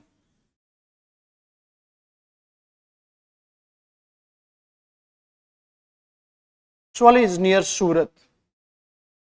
So there was Battle of Swali, in which Captain Best of English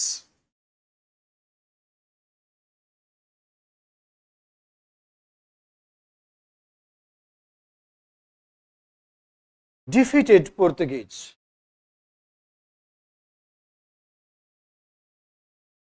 Defeated Portuguese. It had generated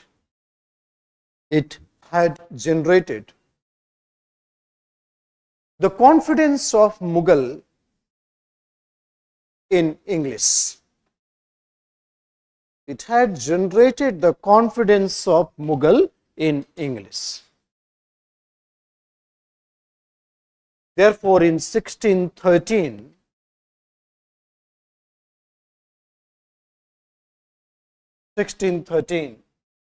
Jahangir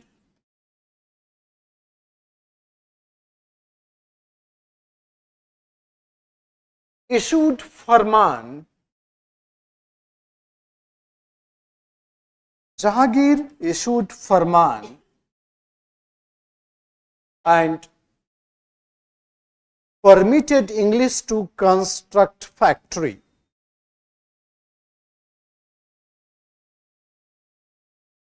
Permitted English to construct factories.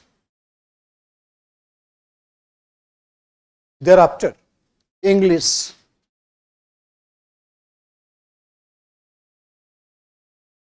eliminated Portuguese trade in India. Thereafter, English eliminated Portuguese trade in India. आप दिमाग में रखिएगा, sentence जो मैंने बोला था कि decline of Portuguese was definitely advantageous to English, but rise of English was due to some other factor. We will examine today that what factors that English had become so much superior, not only to eliminate the European rivals, but dominated on the Indian traders as well, establishing the economic hegemony and then transformed itself into political power to emerge as a colonial power. Right? तो हम लोग इस बात को, इस sentence को काफी अच्छे से हाईलाइट करेंगे. सेंटेंस मेरा काफी सारा याद कर लीजिएगा. एग्जामिनर आप जैसे ही लिखेंगे ना एग्जामिनेशन में, समझ जाएगा कि कौन पढ़ा है. तो याद कर लीजिएगा बिल्कुल इस सेंटेंस को, एम्फैटिकली प्रेजेंट करिएगा. मिनिमम वर्ड्स में बहुत सारी बातें बोल जाएंगे. ठीक है, तो इससे क्या हो जाएगा कि एग्जाम कोई आंसर की क्वालिटी, और जितना सिंपल वर्ड्स हो सके, जितना छोटा सेंटेंस हो सके, ठीक है ना, पढ़ने में थोड़ा सा म्यूजिकल लगे, पोएटिक नहीं लगे, म्यूजिकल लगे.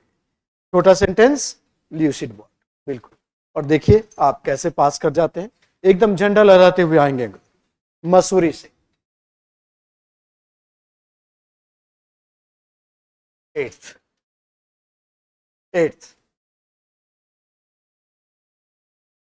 आखिरी पॉइंट है, ये नहीं कि लगातार चलते जा रहा है, आखिरी पॉइंट है 8th पॉइंट. मुझे पता है कि आप जल्दी से जल्दी नया टॉपिक में आना चाहते हैं, इंग्लिश को लाना चाहते हैं. देखो अभी तो थोड़ा जैसा भी आपको महसूस हो रहा हो, बट जब एक बार रिवोल्ट ऑफ 1857 और उसके एक बार गांधी की एंट्री करवा लेंगे ना, मजा आ जाएगा लाइफ में बिल्कुल.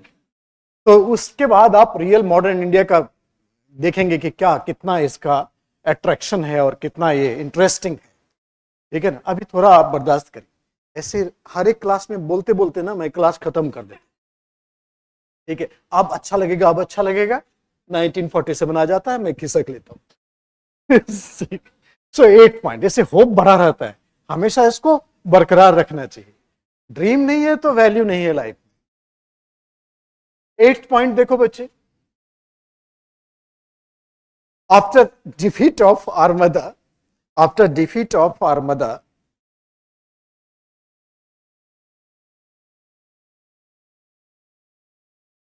Portugal wanted to come out after defeat of Armada, A-R-M-A-D-A, Armada. Portugal wanted to come out from Spanish dependency. Spanish dependency. Spanish dependency. Therefore, Portugal wanted to take help from England. Therefore, Portugal wanted to take help from England. Portuguese princess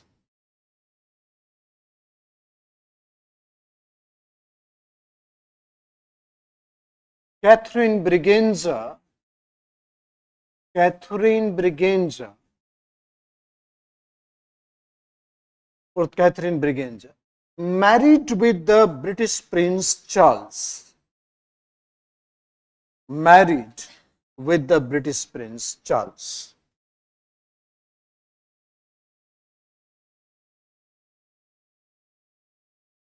There was transfer of dowry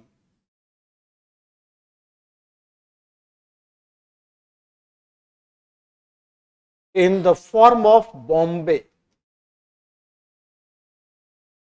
There was transfer of dowry in the form of Bombay.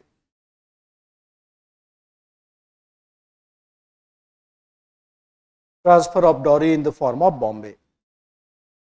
Therefore, Portuguese lost biggest commercial center in India, biggest commercial center in India,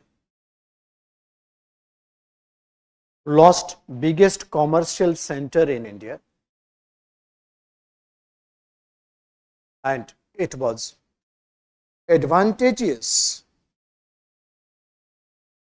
and it was advantageous to English.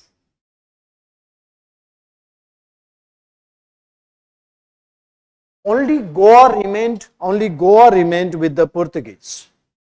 Only Goa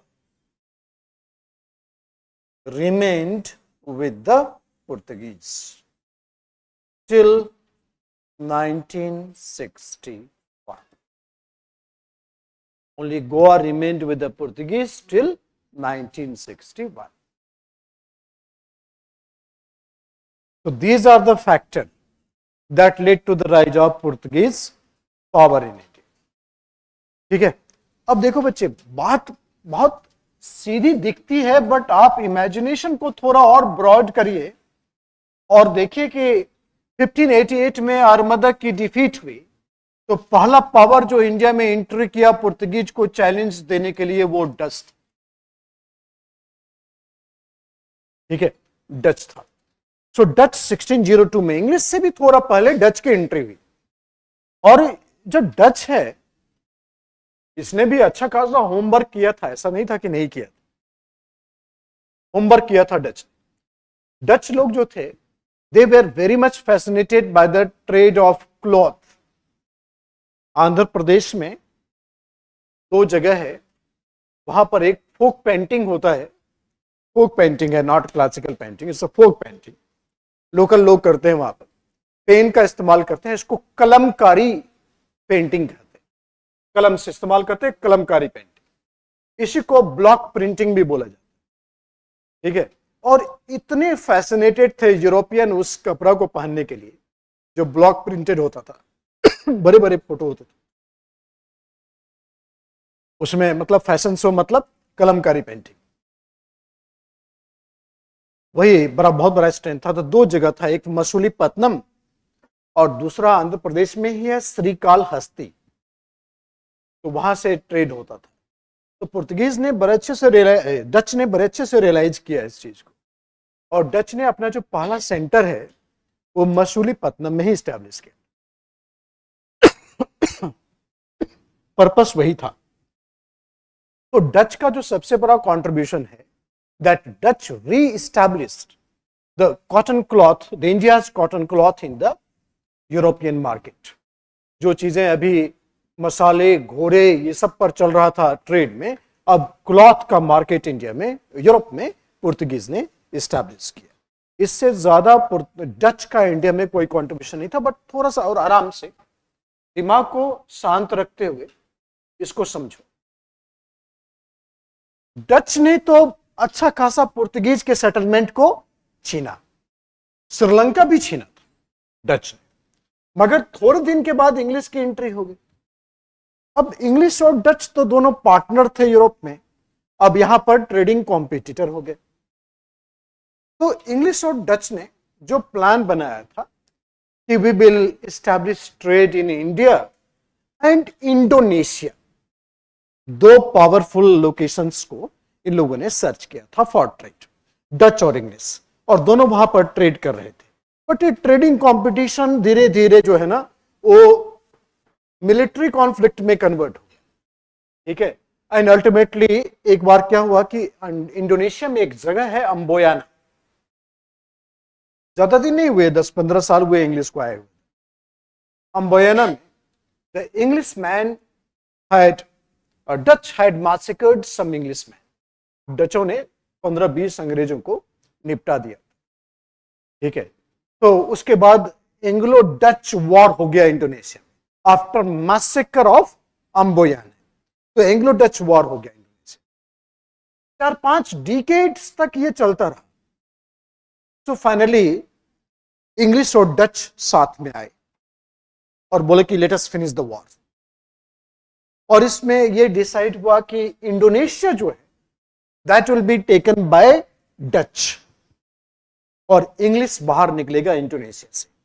Indonesia was taken by Dutch. India में केवल English expand करेगा, but Dutch will maintain all it's territory, Dutch अपना रखेगा। मगर अंग्रेज धीरे धीरे Dutch को निकालने की कोशिश कर रहा था। पहले तो श्रीलंका छीना अंग्रेजों ने, और आपको पता है श्रीलंका बिकेम इंडिपेंडेंट इन 1948, एक साल इंडिया के बाद, 19 अंग्रेजों से। तो श्रीलंका छीना अंग्रेजों ने, और एक बैटल हुआ, बैटल ऑफ प्लासी के तुरंत बाद 1759 में बैटल ऑफ बदेरा। तो बैटल ऑफ बदेरा में फाइनली डच को बाहर निकाला, ठीक है। ये जो अभी पूरा मैंने आपको बताया डेट एंड कुछ इवेंट्स, एंग्लो डच कॉन्फ्लिक्ट, इसको पहले समराइज करके डच को बाहर निकाल देते, फिर इंग्लिश को लेकर के। और क्योंकि इंग्लिश के साथ तो हमें 340 साल रहना है, 340 ईयर्स, तो थोड़ा उसके एंट्री हम दूसरे style. So advent of Dutch, advent of Dutch.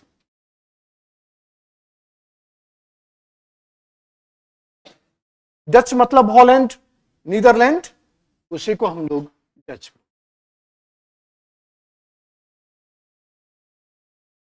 Holland और नीदरलैंड, इसको हम लोग डच बोलते हैं, पहले डच बोलते हैं। डच को हम लोगों ने बाहर निकाला है। गांधी जी जब अफ्रीका में थे तो एक बार अंग्रेजों और डच में वहां भी लड़ाई हुई थी, गांधी जी के समय में, ये तो बहुत रिसेंट है। तो गांधी जी ने अंग्रेजों के लिए एम्बुलेंस सर्विस स्टार्ट किया इंग्लिश सोल्जर्स के लिए। तो डच बड़े नाराज थे, एबी डिविलियर्स, ठीक है, डच ही तो है लोग ना, जितने व्हाइट लोग हैं साउथ अफ्रीका में, दे ऑल आर डच। तो उनका हमसे भी नहीं बन रहा है, फिर भी वो रॉयल चैलेंजर्स में था डच। तो Dutch East India company came to India in 1602 Dutch East India company और United East India company, Dutch East India company और United East India company.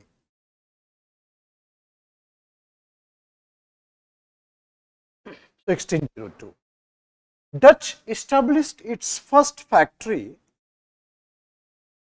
at Masulipatam. First factory at Masulipatam.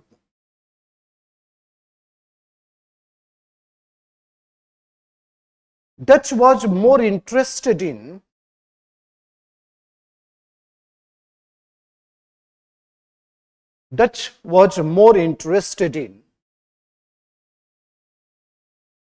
eastern coast of India. Eastern coast of India.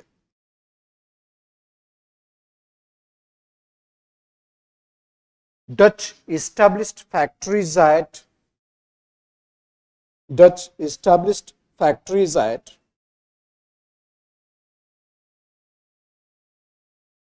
Pulicat,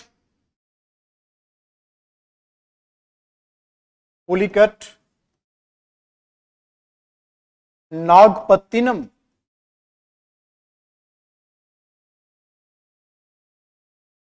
Balasore and Patna. Nagpattinam, Balasore and Patna. Dutch re-established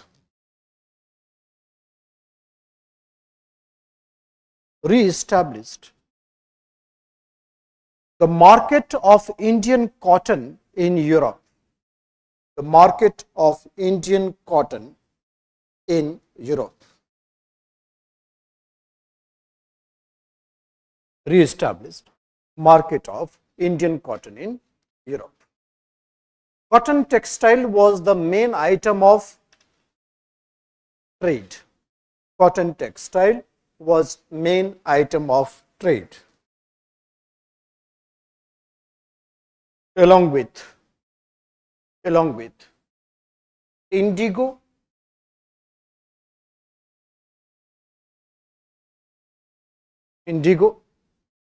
raw silk and opium. थोड़ा बहुत अफीम ले जाते थे. Raw silk and opium. Dutch snatched Sri-Lanka, Ceylon लिखिए, snatched Sri-Lanka या Ceylon एक ही बात है, Ceylon from Portuguese.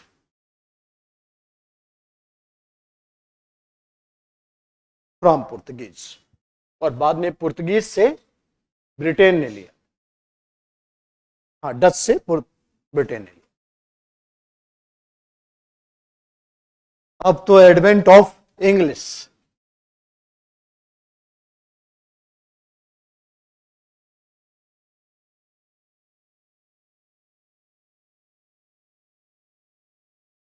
थोड़ा दिमाग को और थोड़ा शांत करिए आप, ठीक है ना, और अपने अपने जगह पर वापस लौट आइए. एक टाइमलाइन बता रहे हैं ताकि उससे क्लैरिटी और ज्यादा बढ़ जाएगी. तो देखो बच्चे, सीधी बात है कि इंग्लिश 1608 में डच के बाद आया, दिनों के बाद ही आ गया था, 5-6 साल के बाद. तो हम लोग क्या करेंगे, कैसे पढ़ेंगे कि इंग्लिश को लाएंगे और इंग्लिश को एकदम शानदार तरीके से बैटल ऑफ प्लासी तक ले जाएंगे और इसको पॉलिटिकल पावर में कन्वर्ट कर देंगे. बंगाल में पूरी तरह से इंग्लिश को एस्टैब्लिश कर देंगे. अभी जो हम लोग स्टार्ट करेंगे आज इंग्लिश के बारे में, और उसके बाद हम लोग डेन्स और फ्रेंच को लाएंगे. हालांकि डेन्स और फ्रेंच तो यही आ गया, 1664 में ही फ्रेंच की एंट्री होगी. ठीक है, तो यहां तक इंग्लिश को लाने के बाद फिर हम लोग वापस जाएंगे और फ्रेंच की एंट्री करवाएंगे और फिर इंग्लिश और फ्रेंच के बीच में इंडिया में वॉर करवाएंगे, जिसको कर्नाटक वॉर बोलते हैं. ठीक है। और बैटल ऑफ प्लासी के तुरंत बाद 1759 में एक वॉर हुआ, उसके बाद फ्रांस को बाहर निकाल दिया। ठीक है, तो फ्रांस भी कवर हो जाएगा। तो दिमाग में ये मत रखना कि ये उलझ मत जाना कि जब आपने 1757-8 पढ़ा दिया फिर वापस क्यों जा रहे हैं आप फ्रांस। तो पढ़ाएंगे तो एक एक करके ही ना। हाँ, इसलिए टेंशन ज्यादा लाइफ में मत ले लेना। पहले बोल दिया हूं कि पहले इंग्लिश को हम लोग एक पॉलिटिकल पावर में कन्वर्ट करवाएंगे, तब जाकर के फ्रेंच की एंट्री कराएंगे। हालांकि फ्रेंच की एंट्री बहुत पहले हो गई। ठीक है, इससे समझने में या फिर मिक्सअप नहीं होगा आपके सारे फैक्ट्स। तो इंग्लिश ईस्ट इंडिया कंपनी, बड़ा सा हेडिंग दे दिए, उतना बड़ा जितना कॉपी में आता है। तो English East India company heading दे दी। देखो बच्चे, एक सेंटेंस है कि advent of English in India was more like an accident rather than organized effort. ठीक है, advent of English in India was more like an accident rather than organized effort. तो और उसके बाद it became more organized. तो क्या था कि इंग्लैंड में जिसको भी फांसी की सजा होती थी ना, जितने क्रिमिनल्स थे जिनको भी फांसी की सजा होती थी, उनके लिए अपने लाइफ को बचाने का दो ही तरीका था। या तो आप अमेरिका जाइए या फिर इंडिया आइए और यहां से वैल्यूएबल इंफॉर्मेशन गवर्नमेंट को प्रोवाइड करिए। अगर गवर्नमेंट को अच्छा लग गया तो आपकी फांसी की सजा खत्म हो जाए। जितने क्रिमिनल थे सब आए, कोशिश किए यहां पर आने का, उसी से हम लोग सब चीज सीखे। तो जितने क्रिमिनल, इसलिए बोलते हैं कि the advent of English in India was more like an accident rather than organise. इस एक्सपेरिमेंट के बाद कुछ खास लोग आना शुरू हुए इंडिया में। उसमें से एक नाम है थॉमस स्टीवेंस का। थॉमस स्टीवेंस एक मिशनरी था और वो गोवा आया था। He was the first Englishman who came to India. उसके बाद रॉल्फ फिंच आया थॉमस स्टीवेंस के बाद, and he was the first Englishman who stayed in the court of Akbar. Akbar के दरबार में पहुंचा था। काफी लंबे समय तक रॉल्फ फिंच रहा होगा। And Ralph Fitch he provided a valuable information about the Mughal trading system, taxation system, important ports of India. तो ये जो इंफॉर्मेशन था, that was a backbone to the foundation of East India company. Ralph Fitch had provided a very significant information. उसके बाद Drake नाम का आदमी था जो सी रूट से इंडिया आया। उसके बाद आया था जॉन मिल्डन हल, वो लैंड रूट से आया। तो चार नाम हमने लिए, Thomas Stevens, Ralph Fitch, Drake and John Mildenhall. तो इन लोगों ने जो इनपुट दिया, ये इनपुट गवर्नमेंट ने शेयर किया कई सारे बिजनेसमैन से इंग्लैंड में। ठीक है, और तो इन सारे बिजनेसमैन और साथ में पॉलिटिशियन भी शामिल हो गए, जो इंग्लिश पॉलिटिशियन थे। इन लोगों ने मिलकर के एक कंपनी बनाई और उसका नाम रखा the governors and the merchants of London trading in east Indies, और उसी को शॉर्ट में हम लोग ईस्ट इंडिया कंपनी बोलते हैं। ठीक है, तो ईस्ट इंडिया कंपनी को इनफैक्ट जॉन कंपनी भी बोला जाता था। जो पॉलिटिशियन, जो बिजनेसमैन पॉलिटिशियन होता था ना, अपने गले में लाल रुमाल बांध करके चलता था, उसका अपना अलग स्टाइल था, थोड़ा कंधा झुका करके सत्य टाइप। हाँ, तो वो उस तरह से चलते थे, उसको जॉन बोला जाता था। तो ये सब जॉन कंपनी बोली जाती थी, ईस्ट इंडिया कंपनी को जॉन कंपनी बोलते। तो ये प्राइवेट ऑर्गेनाइजेशन था। ठीक है, प्राइवेट ऑर्गेनाइजेशन था और इसमें सारे इन्वेस्टर्स ऑब्वियसली शेयर होल्डर थे, because the company was a joint stock company. और सबसे ज्यादा इन्वेस्टमेंट किया था क्वीन एलिजाबेथ ने। So it was basically a Queen's company. सो बहुत ही हाई प्रोफाइल कंपनी है, जिसमें कि ब्रिटिश पॉलिटिशियन और ब्रिटिश बिजनेसमैन दोनों शामिल। तो what was the so beautiful about this company? Company always go with the constitutional framework, dos and don'ts, क्या करना है क्या नहीं करना है, बड़ा डिफाइंड पैटर्न पर चलता। तो कंपनी ने तुरंत ब्रिटिश सरकार से एप्लीकेशन दिया, ब्रिटिश सरकार को चार्टर, चार्टर मतलब रॉयल ऑर्डर, पार्लियामेंट्री ऑर्डर। तो ब्रिटिश गवर्नमेंट ने कंपनी को चार्टर प्रोवाइड कर दिया, रॉयल ऑर्डर, पार्लियामेंट्री ऑर्डर। और इस चार्टर में क्लियरली लिखा हुआ था कि East India company is the only company of England having trading right with India and East, India and the East, पूरा ईस्ट, चाइना वाइना इंडोनेशिया सब।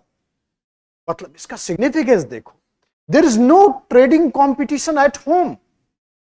इंग्लैंड की और दूसरी कोई कंपनी इंडिया और ईस्ट में ट्रेड नहीं करेगी। Advantage number one, the biggest advantage to the company was the trading monopoly that was granted by the charter of the British parliament. ठीक है, initially this charter was granted for 15 years, कि आपको 15 साल की monopoly दी जाएगी, और बाद में it was extended to indefinite period. ठीक है, so a company had a huge advantage. Company तो बनी थी 1600 में, उस समय यहां पर अकबर रूल कर रहा था इंडिया में, और पुर्तगीज एकदम डोमिनेटिंग था। अकबर की डेथ हुई 1605 में, और तब 3 साल के बाद कंपनी इंडिया आई थी, और उसमें जहांगीर का रूल आ गया। और 1608 में कंपनी ने सूरत में अपना शानदार फैक्ट्री बनाया, और तभी से कैप्टन हॉकिंस ने लगातार ट्राई किया to take the permission of Mughal officially.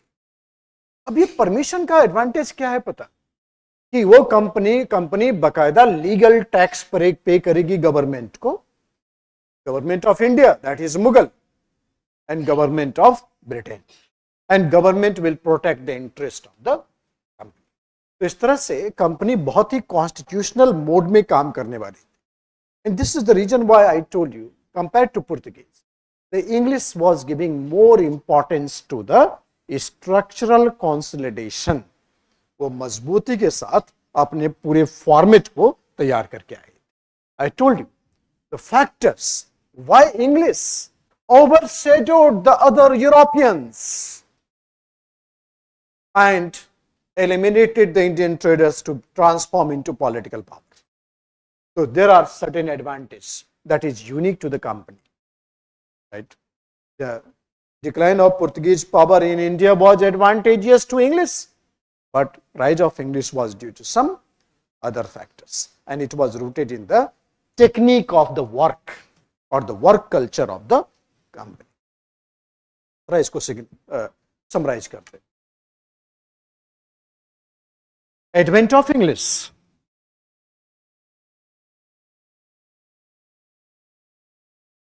Initially, the advent of English in India,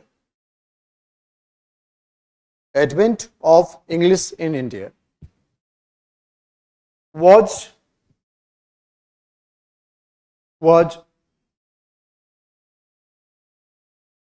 more like an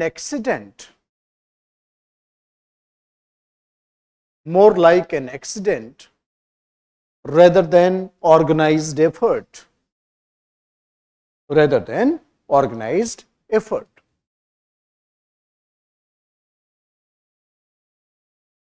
More like an accident rather than organized effort. Later on, there was organized effort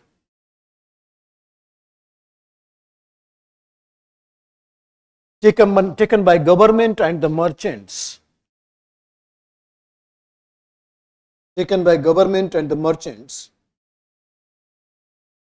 which gave huge foundation to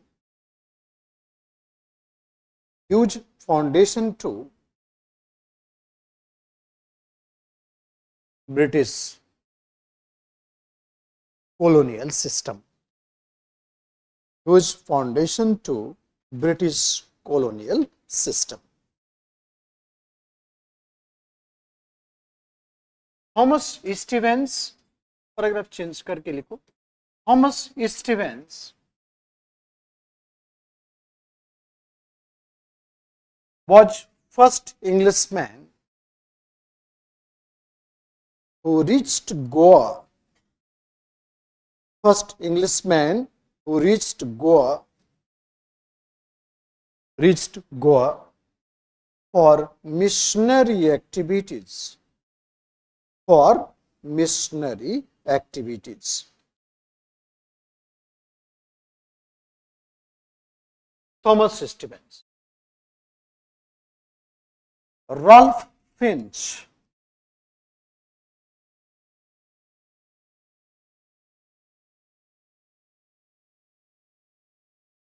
First Englishman reached in the court of Akbar. First Englishman reached in the court of Akbar. Court of Akbar. He gave valuable information. He gave valuable information regarding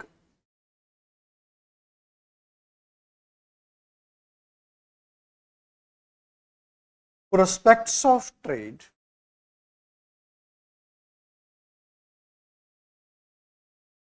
taxation system,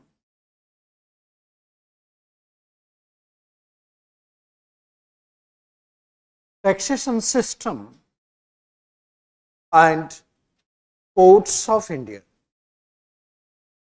Prospects of trade, taxation system, and ports of India.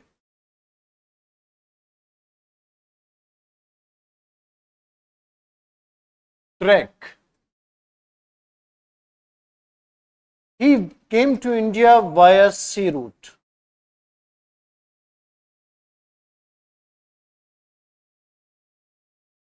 John Milton Hull. He came to India via land route.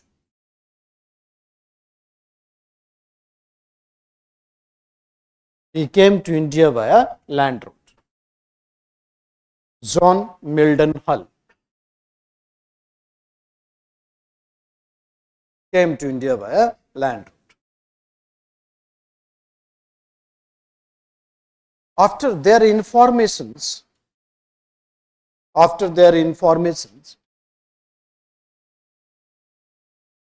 a company was established in England.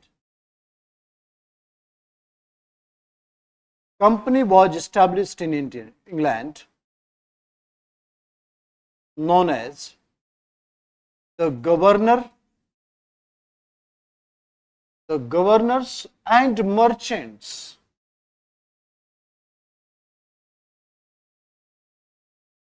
of London. Governors and Merchants of London, trading in East Indies.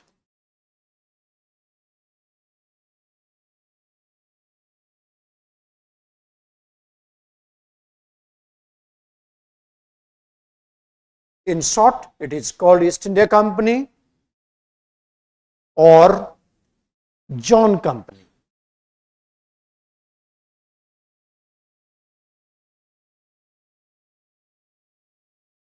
Or John Company. It was a private organization.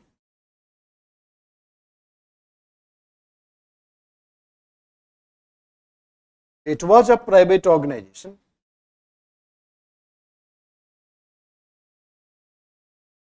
in which all the investors were shareholders. It was a private organization in which all the investors were shareholders. It was a joint stock company.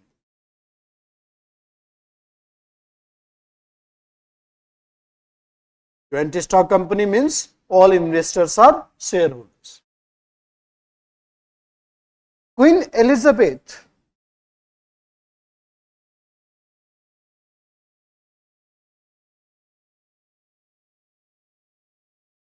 was largest shareholder of this company. Queen Elizabeth was largest shareholder of this company.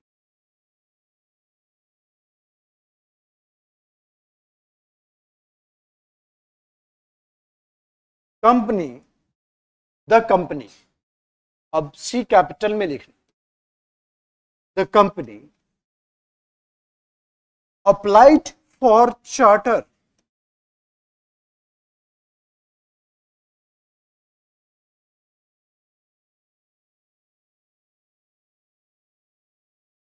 Before British parliament. Charter means royal order, इसको मुगल में फरमान बोला जाता है. So before British Parliament, company applied for charter before British Parliament. Company received charter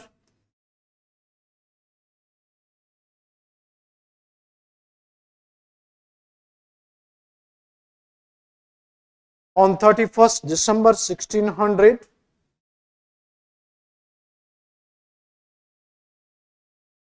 December 1600, company received charter in which it was clearly said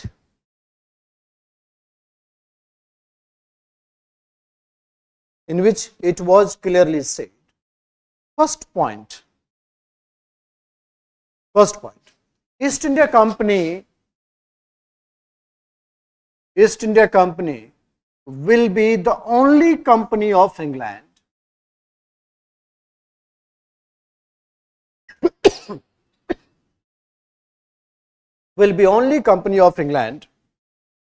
having trading right with India and East.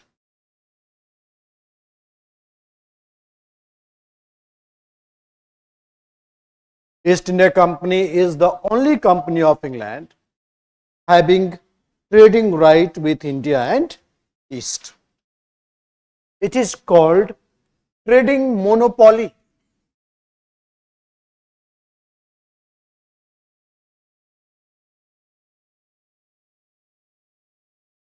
Trading monopoly. Obviously, this is advantage number one, that no competition at home. No other company of England will be in competition with this company. Second point, initially, this charter was granted for 15 years. This charter was granted for 15 years. 15 years. Later on, it was extended for indefinite period in 1609.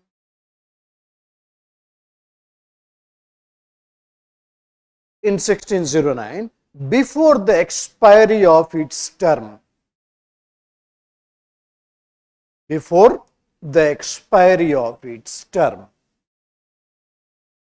Expiry कब था? 1615 में, 1615 में.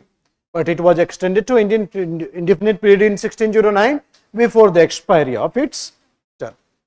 Company established, लिखते रहो चुपचाप. Company established its first factory at Surat.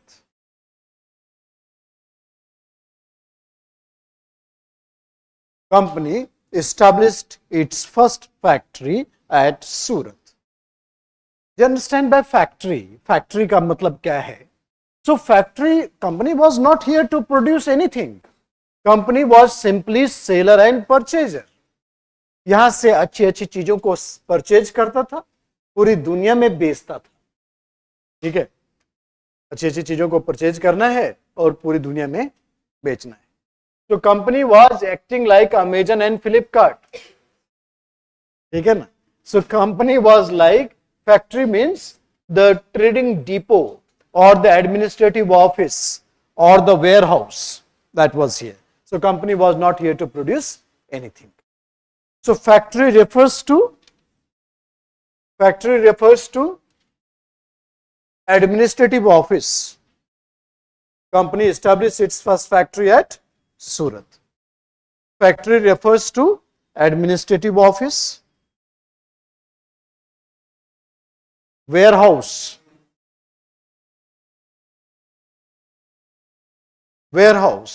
or trading depot.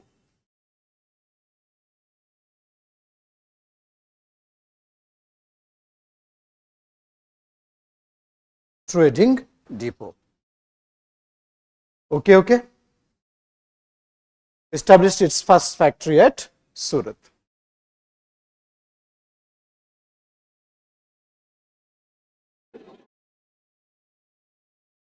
ठीक है ना? सबकी नजर उधर ही जा रही है.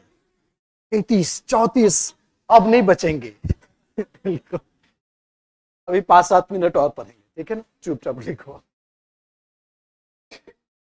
तो establish its first factory at Surat. अब देखो क्या देखोगे.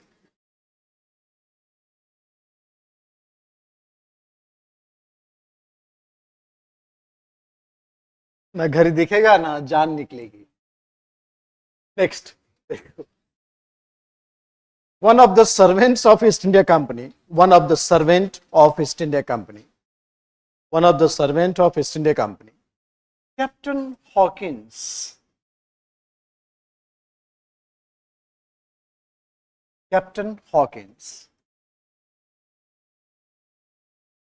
Approached Jahangir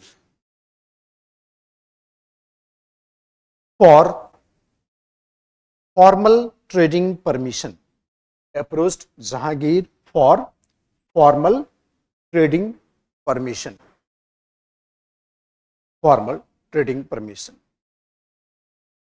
But due to strong Portuguese lobby in the Mughal court,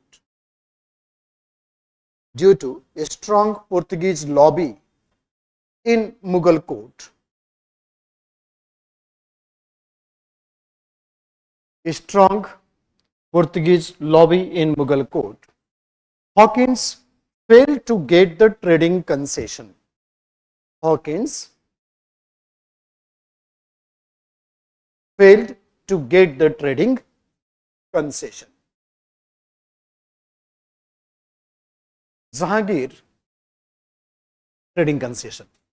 Jahangir gave the title of Khan to Hawkins.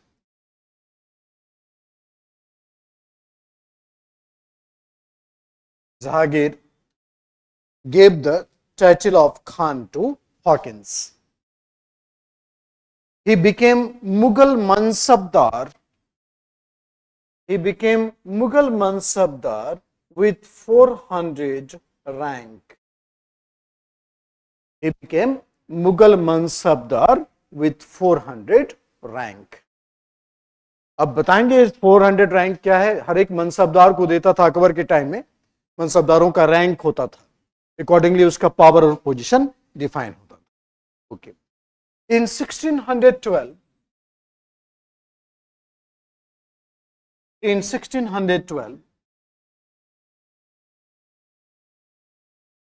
Captain Best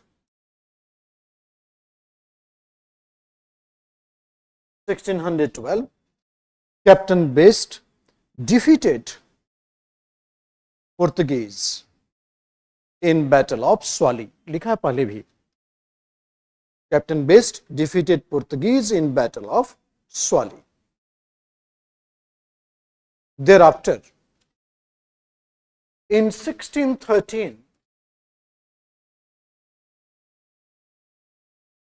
Jahangir issued Farman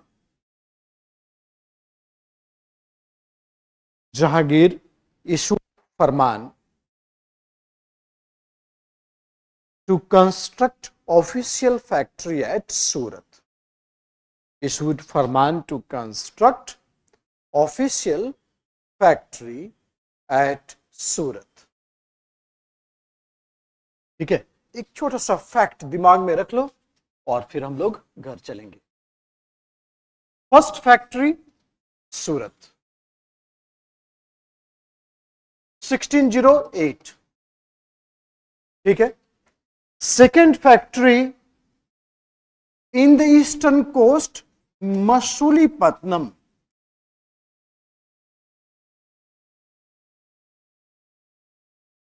1611. ठीक है ना. तो second factory in the eastern coast Masulipatnam 1611. और इसी factory को मसूलीपट्टनम के बाद 1613 सूरत became the